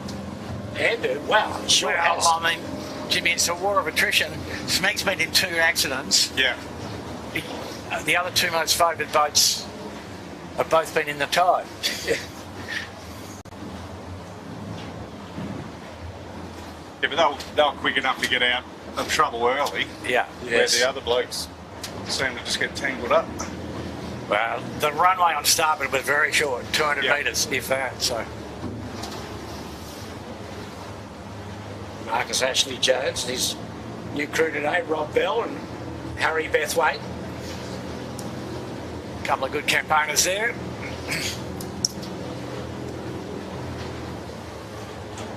Going to Taylor Bay. Out of the tide, but maybe a bit flatter water.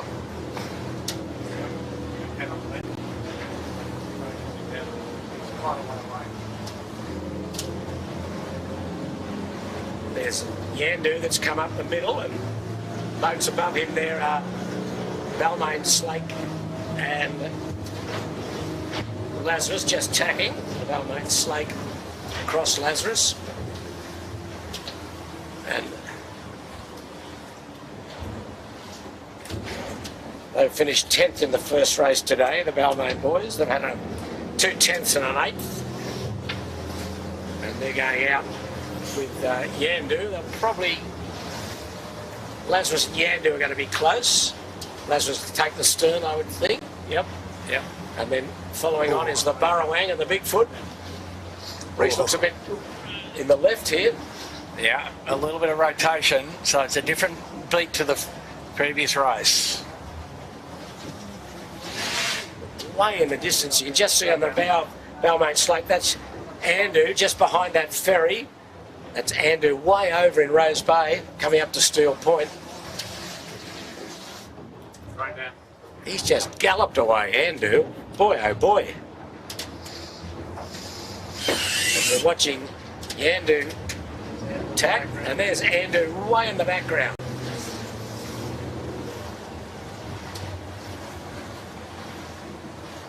He's going to have a really good lead. The battle really for second between Balmain, Slake, Lazarus, Yandu, Bigfoot.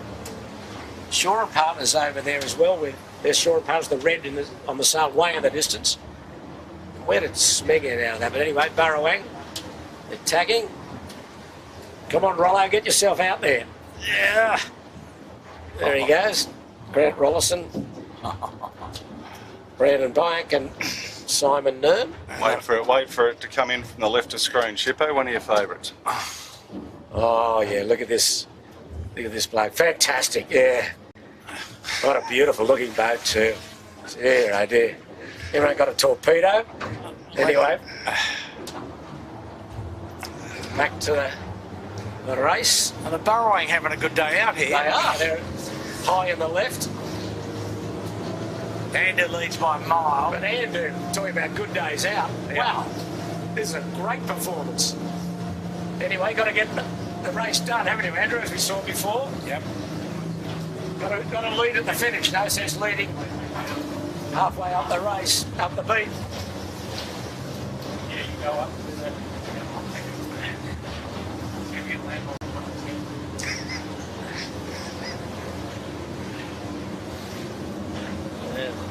Not many boats left on the harbour now, but still plenty of wind, plenty of chop, tide against wind.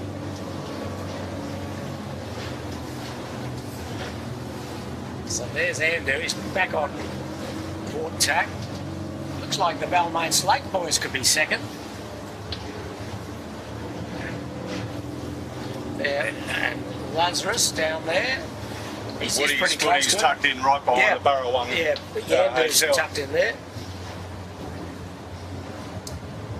And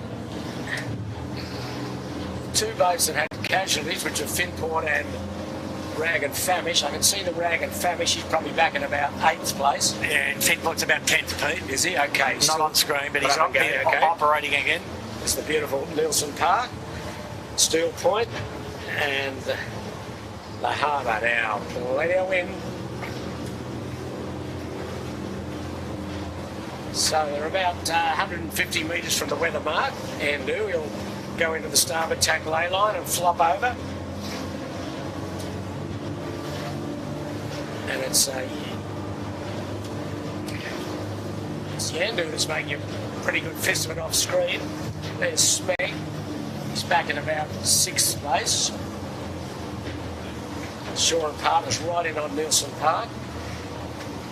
It's interesting though, Pete. Andrew doesn't seem to have got away from the fleet at all after the first 3 minutes. No, he's certainly got away from them. But Yeah. there's Smeg and Shaw and Partners. Made most of that in the first little bit.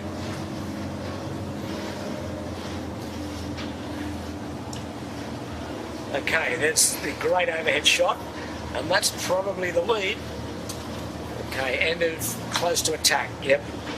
Okay, he goes. Gee, it's nice breezy now, Andrew. This is close to 20 knots here on the harbour. We give it 18. Okay, we'll give it 18. But the water's actually smoother than it was an hour ago, isn't it? Because of. Okay, so the real battle is in for second spot at the moment, and it's we'll watch Andrew get around at the weather mark. The first of 2 Spinnaker runs. Wow. Oh, boys. Hang on to it, Jono. Okay, he's around. And the battle for second is close. Yandu, Lazarus, Balmain Slake, Burrowang. Oh, Yandu, a bad tack. And the big footers in the battle. Burrowang, a bad tack. Right up there, Exhaust Pipe, Shaw and Partners and Smeg. Look at this battle for second. This is terrific. Lazarus, second at the moment. Then the Balmain Slate. Just not on screen, Pete. Andrew had to soak very square to get around the blinker buoy. Okay, So a bit well nervous. spotted. Okay, Yandu's round. Yandu nearly in trouble there. Burrowang's round. Comes Shaw and Partners. The big foot. Oh, Shaw and Partners can't get down. Goes Smeg, they can't get down. And here sneaking up is the Rag and Famish. Yeah. They've made a pretty good recovery after their capsize. Yeah, they'd be cranky about that, Pete. Yeah, well, they're really putting the pressure on this. Yeah. battle for Everybody second or third. in the path having trouble with the barrel wave. Oh, just Rag and Famish. Yeah. Oh, he's having a wobble. That's not quite in the textbook what they just No. did there. Still not in the textbook, but they're wrestling hard to get that Spinnaker up. Oh, there's a Balmain Slate. The Mandarin Orange Spinnaker has capsized. Bad luck, they're having a terrific race. And the breeze way in the left. Look at how far down they're almost getting down in one here. Northerly rotation. Finport nearly at the top mark. Viewers. So T, make it there. Will Finport get in the top 7? Just wow, the breeze is really rotated. Look how far down they're getting.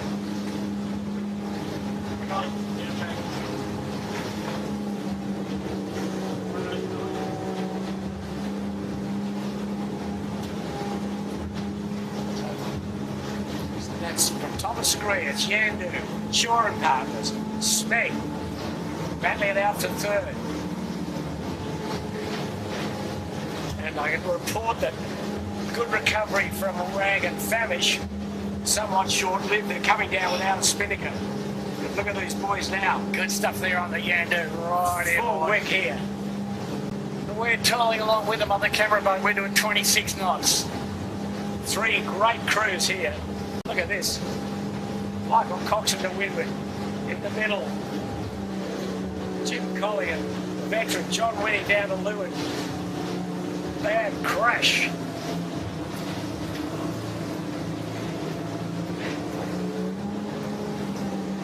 No place for the faint-hearted. Yeah, Rag and Famish going home, I think, off screen.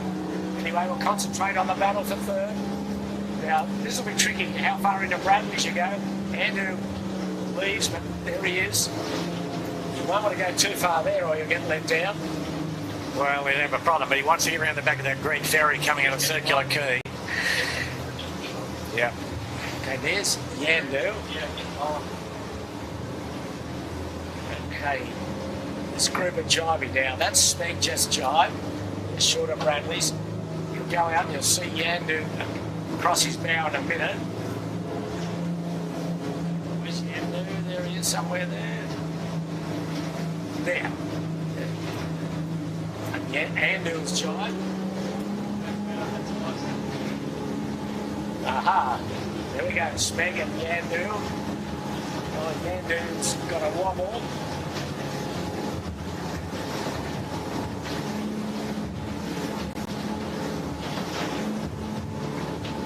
Very different run to the first race today. The breeze rotated quite a bit to the left.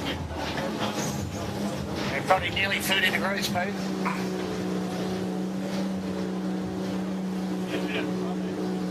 And there's Shore and Partners with a red shoe. Smeg, and then jumped Yandu there. He didn't have the greatest of jibes, Yandu.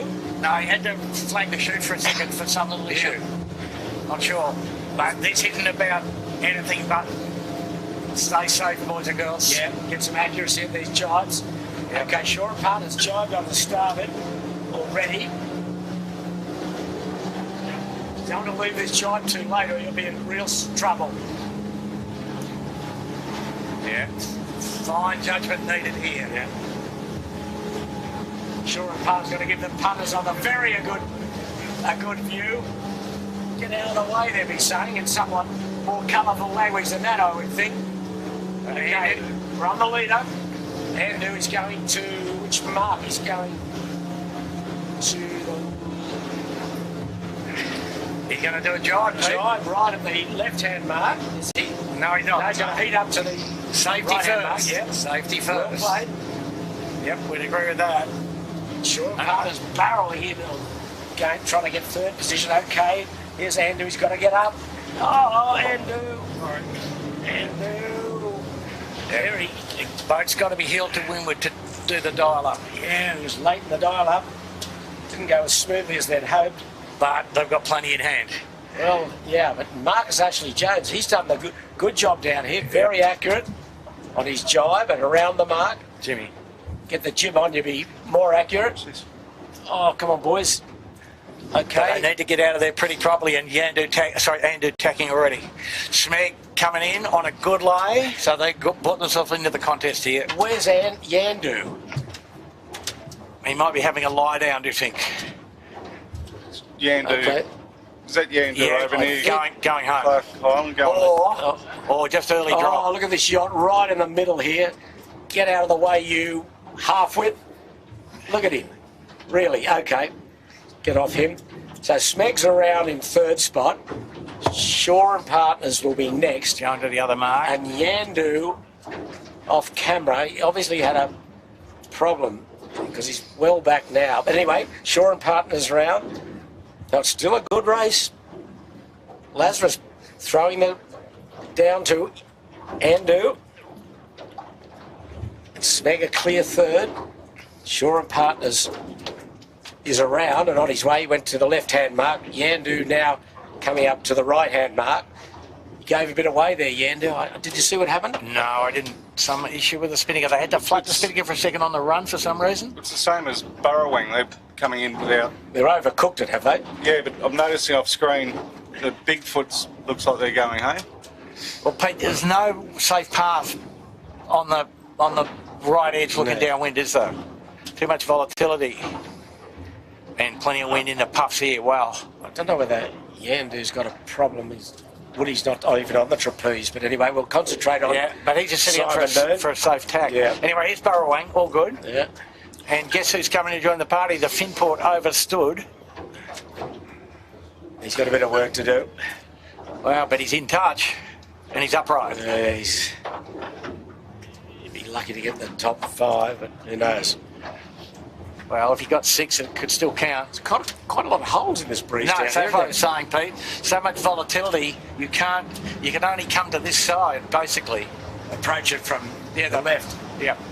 The left looking downhill. Yep. Okay, here's Keegan York in Finport. He's remembering he's had so far he's had the first and 2 seconds, but a capsize up the first beat in this race was ahead to his chances of a high position. And he looked like he was thinking about a jibe, but he's just decided to go to the right-hand mark on the basis of the safe option. which I'd agree with completely. I think that breeze rotation caught a lot of them out down the bottom part of this track looking at it, because there's a lot of them too sailing into the bottom mark. Yeah, they need to, Finport's around. they need to refine their use of the boat as the wind instrument, you know. There's still a few boats coming down, and I'm going to report that the Rag and Famish has now got his spinnaker up, and he's down. He'll only be a couple of places behind Finport, but a long way back. See the streaks of wind coming down the harbour now, and the lee under Bradley's. It's quite significant. And it's a good beat again, a good solid 18, 20 knot beat.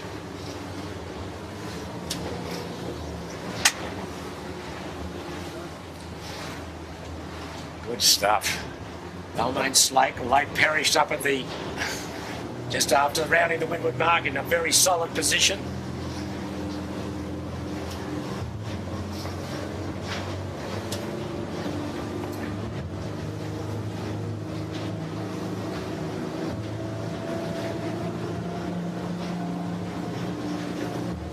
Spinning it down, so it'll be quite an easy rounding for those boys. They're back in about 9th position.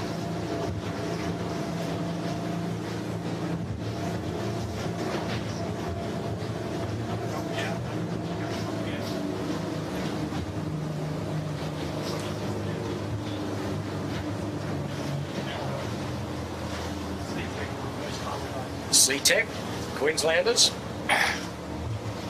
15th in this morning, first race today. In this race, a bit of a wake-up call this day, a bit of a wake-up call in some respects, Pete, I guess. Wake up for a lot of boats, Andrew. Ourselves included, right? Gee whiz. So there's Yandu and Burrowang. They'd be 1, 2, 3, 4, 5th and 6th, I'd say.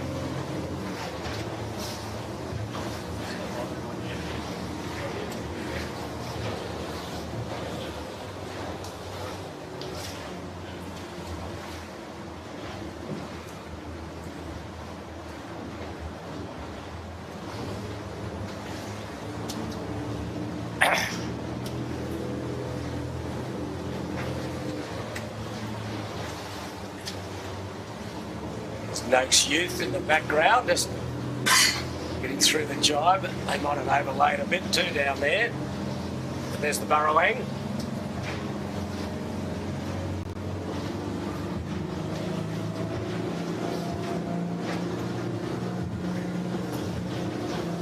There's a lot of left in this breeze now. So this little event here, wind-wise, is not what the models had. Breeze, no northeast now. Yeah. And anyway, some of the models did have it, but not this far left. There's the Bergenhead Point Marina, still upright and going. They're probably last of the boats afloat, I think, Jimmy. Yep. Nice shot of those boys there.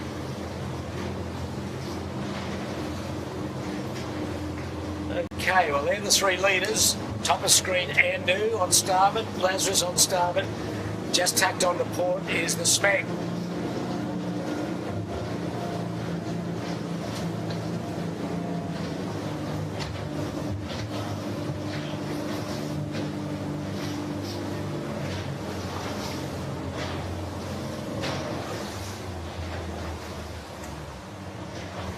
Tour.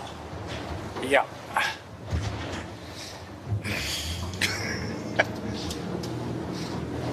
The mighty camera catch is a high freeboard vessel, and we just had to slow it down to about 4 knots to go over a bit of Waimea Bay. Yeah.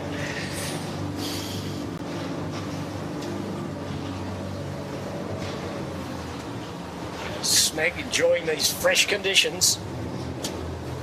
Boy, it is fresh too. Fresh and bouncy.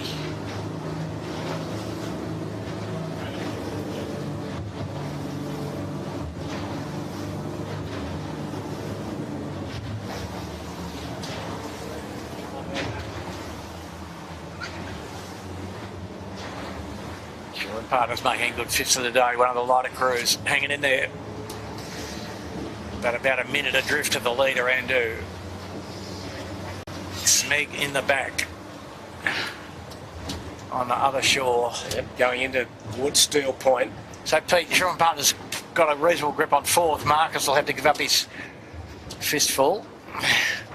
Well, he'll give it up for a third. So Yeah, that's right. They got an upgrade. not a bad give up. Got an upgrade, indeed.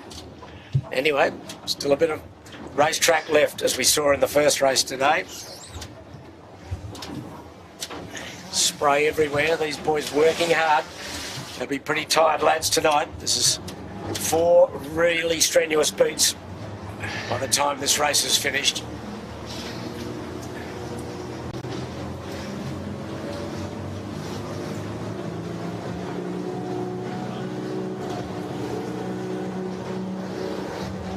Yeah, but I mean, Pete, the crews enjoyed this more than, you know, Windward Lewis at 8 knots.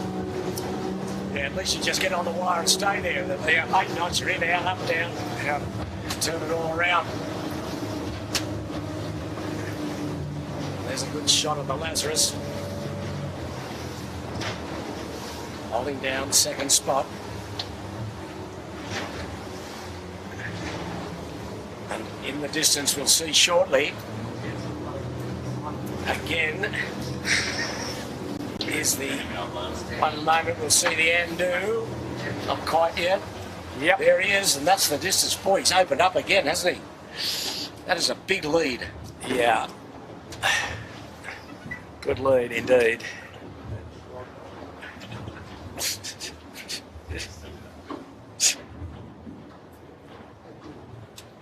He's just got good height, good speed. If you've got good height and good speed, you can look pretty famous. That's what Andu's doing.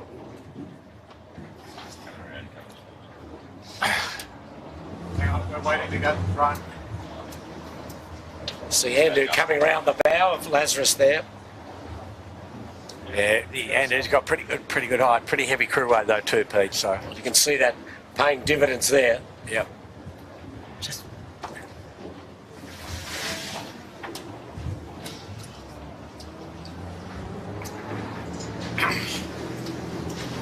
So then again, once again, they'll go into the starboard tack lane line off Nielsen Park, the Andu, and then, as he did in the third heat on the first race today, he led there and then perished on the downwind run. It's quite clear now, the place getters, Andu, Lazarus, and there's the third place Smeg. Gone back for a bit more around Steel Point.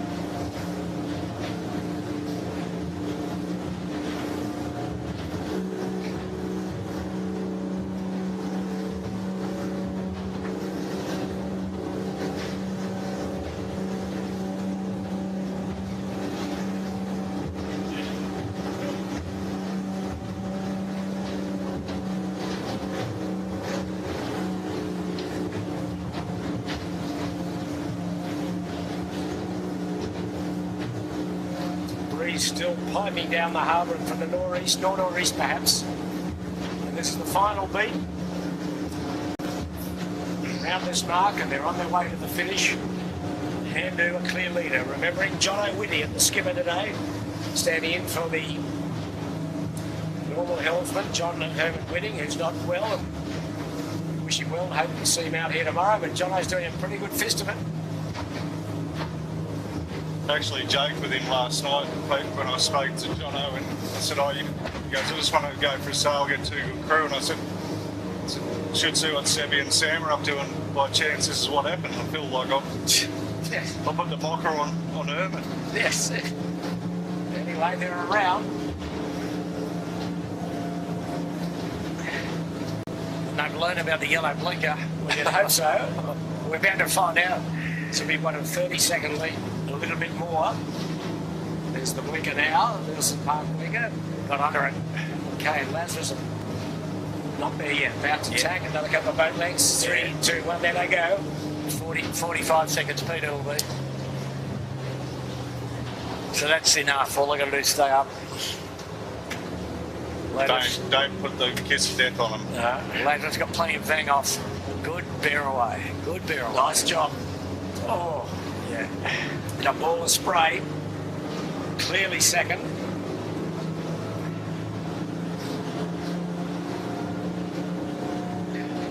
Watch out for the blinker, Marcus.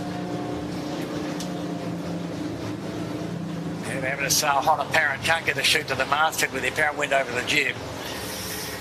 Oh, tough battle. It's caught behind. No, it's just stuck on the jib, is it? It's stuck on everything. There it goes. Yeah. Oh. Yeah, stuck on the square top of the jib Yes. and with a twist. Wow, that's opened up the lead for Andu. Yeah. So we're not allowed to say it yet, but the fat lady's warming up. So there's Yandu just passing Lazarus. Yandu will be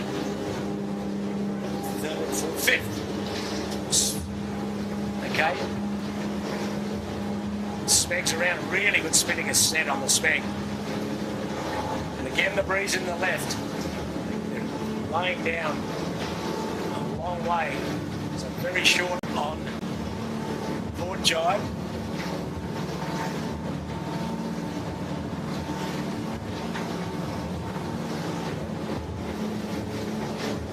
Real war of attrition today out here. There's been a lot of casualties, a lot of capsizes.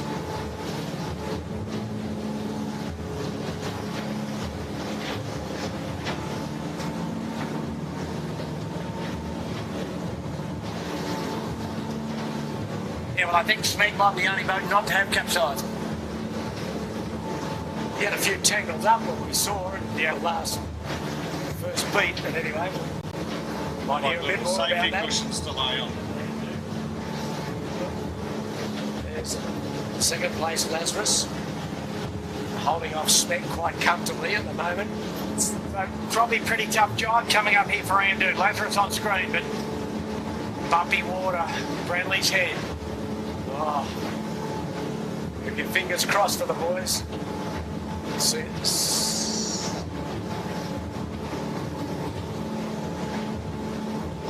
well, they're on them now. On them now, they're stuck in a ferry wash. Oh, I'd rather not.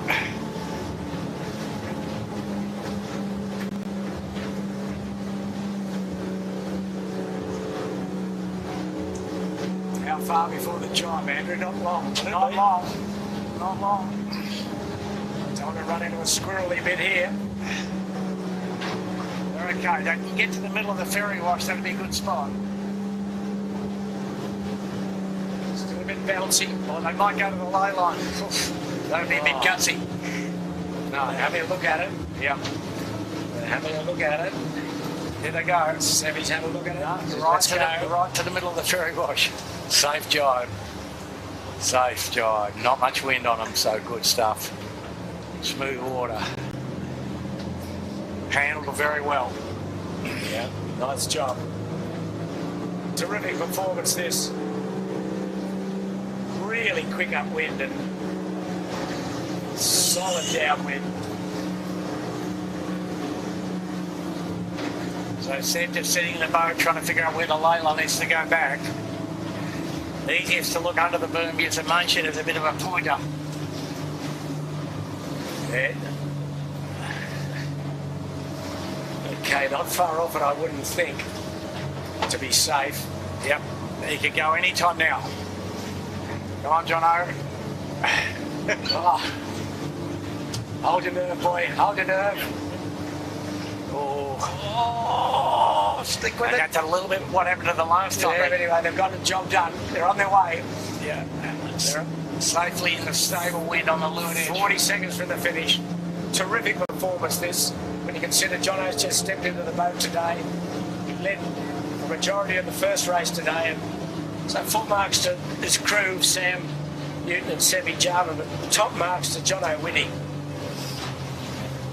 It's a really good effort. His dad's the official starter and finisher, so I'm sure he'll be extremely happy for Jono. So we'll mark them down as a win for Heat 4. Tell you what, this is going to be closer for second than it was at the top. So That's the for battle sure. now for the minor placings. So Lazarus, a pretty nice safety drive and hot noise to the finish. Wow, this is a good battle. Yep.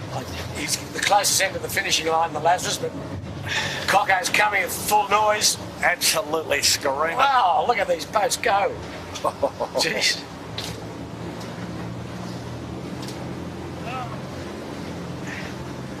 One boat leads in that. Meg's not out of this. No. There's the two of them. This is for second. I think the left has just got enough, Pete. If they're high enough to get above the boat. I think they are.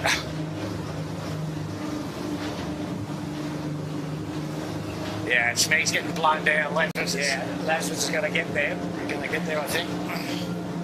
Not by much, but that's enough. Yeah. Right on the committee boat. We'll be Lazarus. Good job. Good performance. And then Smeg in third spot. So rock solid from them, but not a good first beat for some reason. I'm not sure what happened there. Smeg definitely wasn't going to die wondering coming down that one, was it? No, he threw everything at it. So that's first, second, and third. So your mate Woody in fourth Fourth, after a few Shore and Partners has capsized off Bradley's head. a few tribulations. So this is now Finport versus, dare I say it, Burrowang for the sixth, I think. No, this will be fifth. They'll be. Well, Would he be fourth? So these will be for fifth. 5 and 6, yeah. Sorry, yeah. So Yandu, one more jibe. Safety jibe. Good one, guys. So he'll be fourth. And he should lay in nicely there to the finish. And Pete, if we're looking upstream, Yeah, that's the Burrowing going into the danger land on the wrong edge. Rollo, what are you doing in there, son? Let's go to the zoo. What can possibly go wrong? I'll give you a couple of ideas. Is Jesus. Yandu.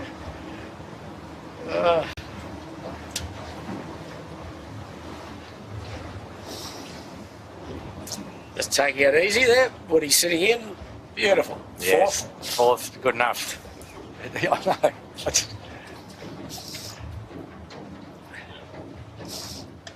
Oh, Yandu's got a screamer there at the finish. Yeah, had to give it the flag it. the rag treatment. Finport's going to get next here. Absolute hammering gust coming down from the northerly that flows over the back of Bradley's head. And Burrowang... Well, Burrowang, he is visiting the lions and the tigers. I don't know, what are you doing in there? Light and variable up there.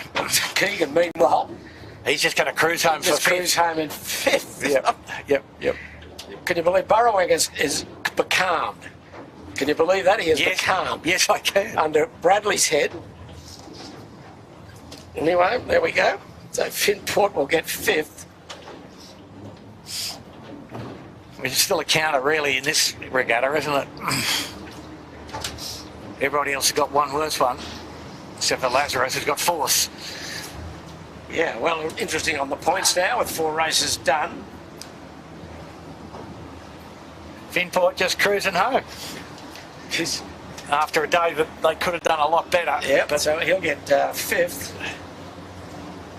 And they'll be kicking themselves for allowing themselves to get carted by the fleet on the beat and getting into the wrong place, so they're not having any options.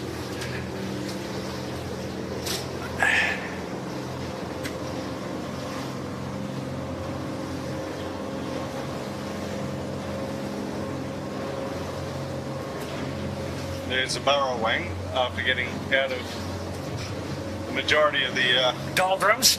doldrums. Definitely made life difficult for themselves, didn't they? Yeah. So Finport's around and the Burrowing. I mean, well, anyway. Easy from here, I suppose, but boy, Yeah. oh boy, they could talk about chicken winged up. Yeah. So Burrowing, anyway, he'll end up in 6th spot, which is pretty good effort.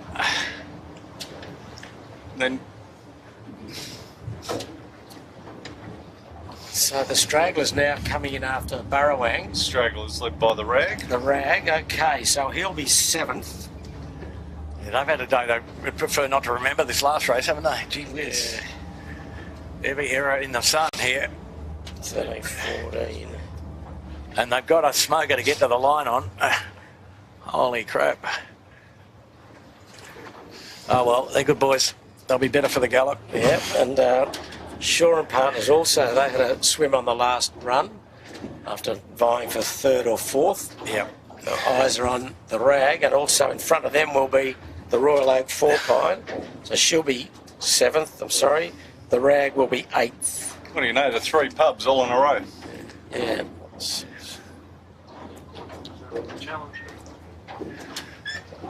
The 3-pub crawl. Yeah. So who we got next? A long way back to the Balmain Slake or Shore and Partners. Shore and Partners has come through underbellies in pressure. They need to get on the other jibe, I believe. You'd feel safer on the other jibe, that's for sure. Absolutely. Yes. Bugger. Absolutely. Okay, there's the Balmain Slake just going off screen with it. There's the boys and Shore and Partners just jibing into the wake of the ferry. They had to wait for the ferry to go, to some degree. And Balmain Slake, meanwhile, will sneak across. Will she cross them in front of them? Balmain Slake's probably going to have to drop their chute. Yes. They look low. Shore and Partners still not in full biff of wind yet. He's not far off it, mate. He'll be right. You'll get it soon. So the Balmain Slake, what are they doing? They're going slow. Shore and Partners going to beat him, Pete. I'm pretty sure. Yeah, I think he's close to the finishing line. He's got a jibing in. He might just keep rocking. He's on the face of a good one. So there you go. He made that route work, but by the narrowest of margins, I would say. Ding, ding. Yeah, and Balmain Slake too low, too much bang on. Really having a fight with it. Yeah, the Shore and Partners will be 9th and the Balmain Slake boys 10th. So, what do we make of all of this? Well, 4 races done and dusted at the Australian Championship. 2 tomorrow to finish the championship up. But the point score at the moment, without a drop, remembering after the 5th race tomorrow, the first race tomorrow, the drops will come into play. We've got Finport on 10 points. Remember, it's a low point score, so the lower the points, the better. Then 3 skiffs all on 14.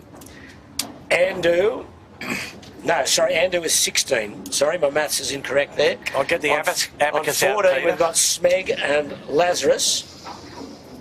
Finport 10, Smeg and Lazarus on 14, Andu on 16. So it's all tight, and the 2 races tomorrow and a drop. It's going to be an exciting finish to this championship, that is for sure. But a day, well, what do we make of it, Andrew? Well, like we said, accuracy and attrition, and accuracy paid. And you saw a very good second race from the Andu boys, as good as you can probably have in this sort of tough racetrack with a lot of traffic, a lot of interference, bad sea state. And attrition summarises their first race, jibing in some rough water, just got the bow in and a bit of immersion, and off she goes. So it's always a test, tough test, lots of traffic, Sydney Harbour at its absolute best or worst, depending on how you went. The most consistent boat of the day was Lazarus with a 4th and a 2nd. Yep. So there you go. He wasn't he was far from disgrace, that's for sure. So we're going to wrap it up now, I think, from the harbour, Sydney Harbour, a glistening Sydney Harbour. Andrew, quick praise of your thoughts on the weather with 24 hours to go. Well, it's looking Sunday. like, let me say, I don't know, but right on the crossover between big and second rig nor'easter. Funny old thing. So to look forward to, it'll be a great day and a good contest, whatever happens. And Sydney Harbour, hopefully a little bit easier to navigate. Yes, well, we thank you for your watching and your comments, and hope you can join us again tomorrow. So just a quick recap of the placings today in the 3rd heat, the first race today. Rag and Famish was 1st, Finport was 2nd, and 3rd was Shore and Partners. The second race, strengthening nor'easter, was 1st to Andu with John O'Whitty at the helm, 2nd Lazarus, and 3rd Smeg. So we look forward very much to seeing you tomorrow for the conclusion of the Australian Championship. On behalf of the Sail Media team, boys, Sam, our spotter, Dylan, Piers, Chits, thank you once again for the coverage, which has been first class. And to Jimmy and Andrew, we say thank you and look forward to having you back tomorrow. And for all our viewers, we look forward to seeing you as well, or hope you can tune in tomorrow. So from Sydney Harbour, a glistening Sydney Harbour, Peter Shipway signing off, and look forward to your company tomorrow.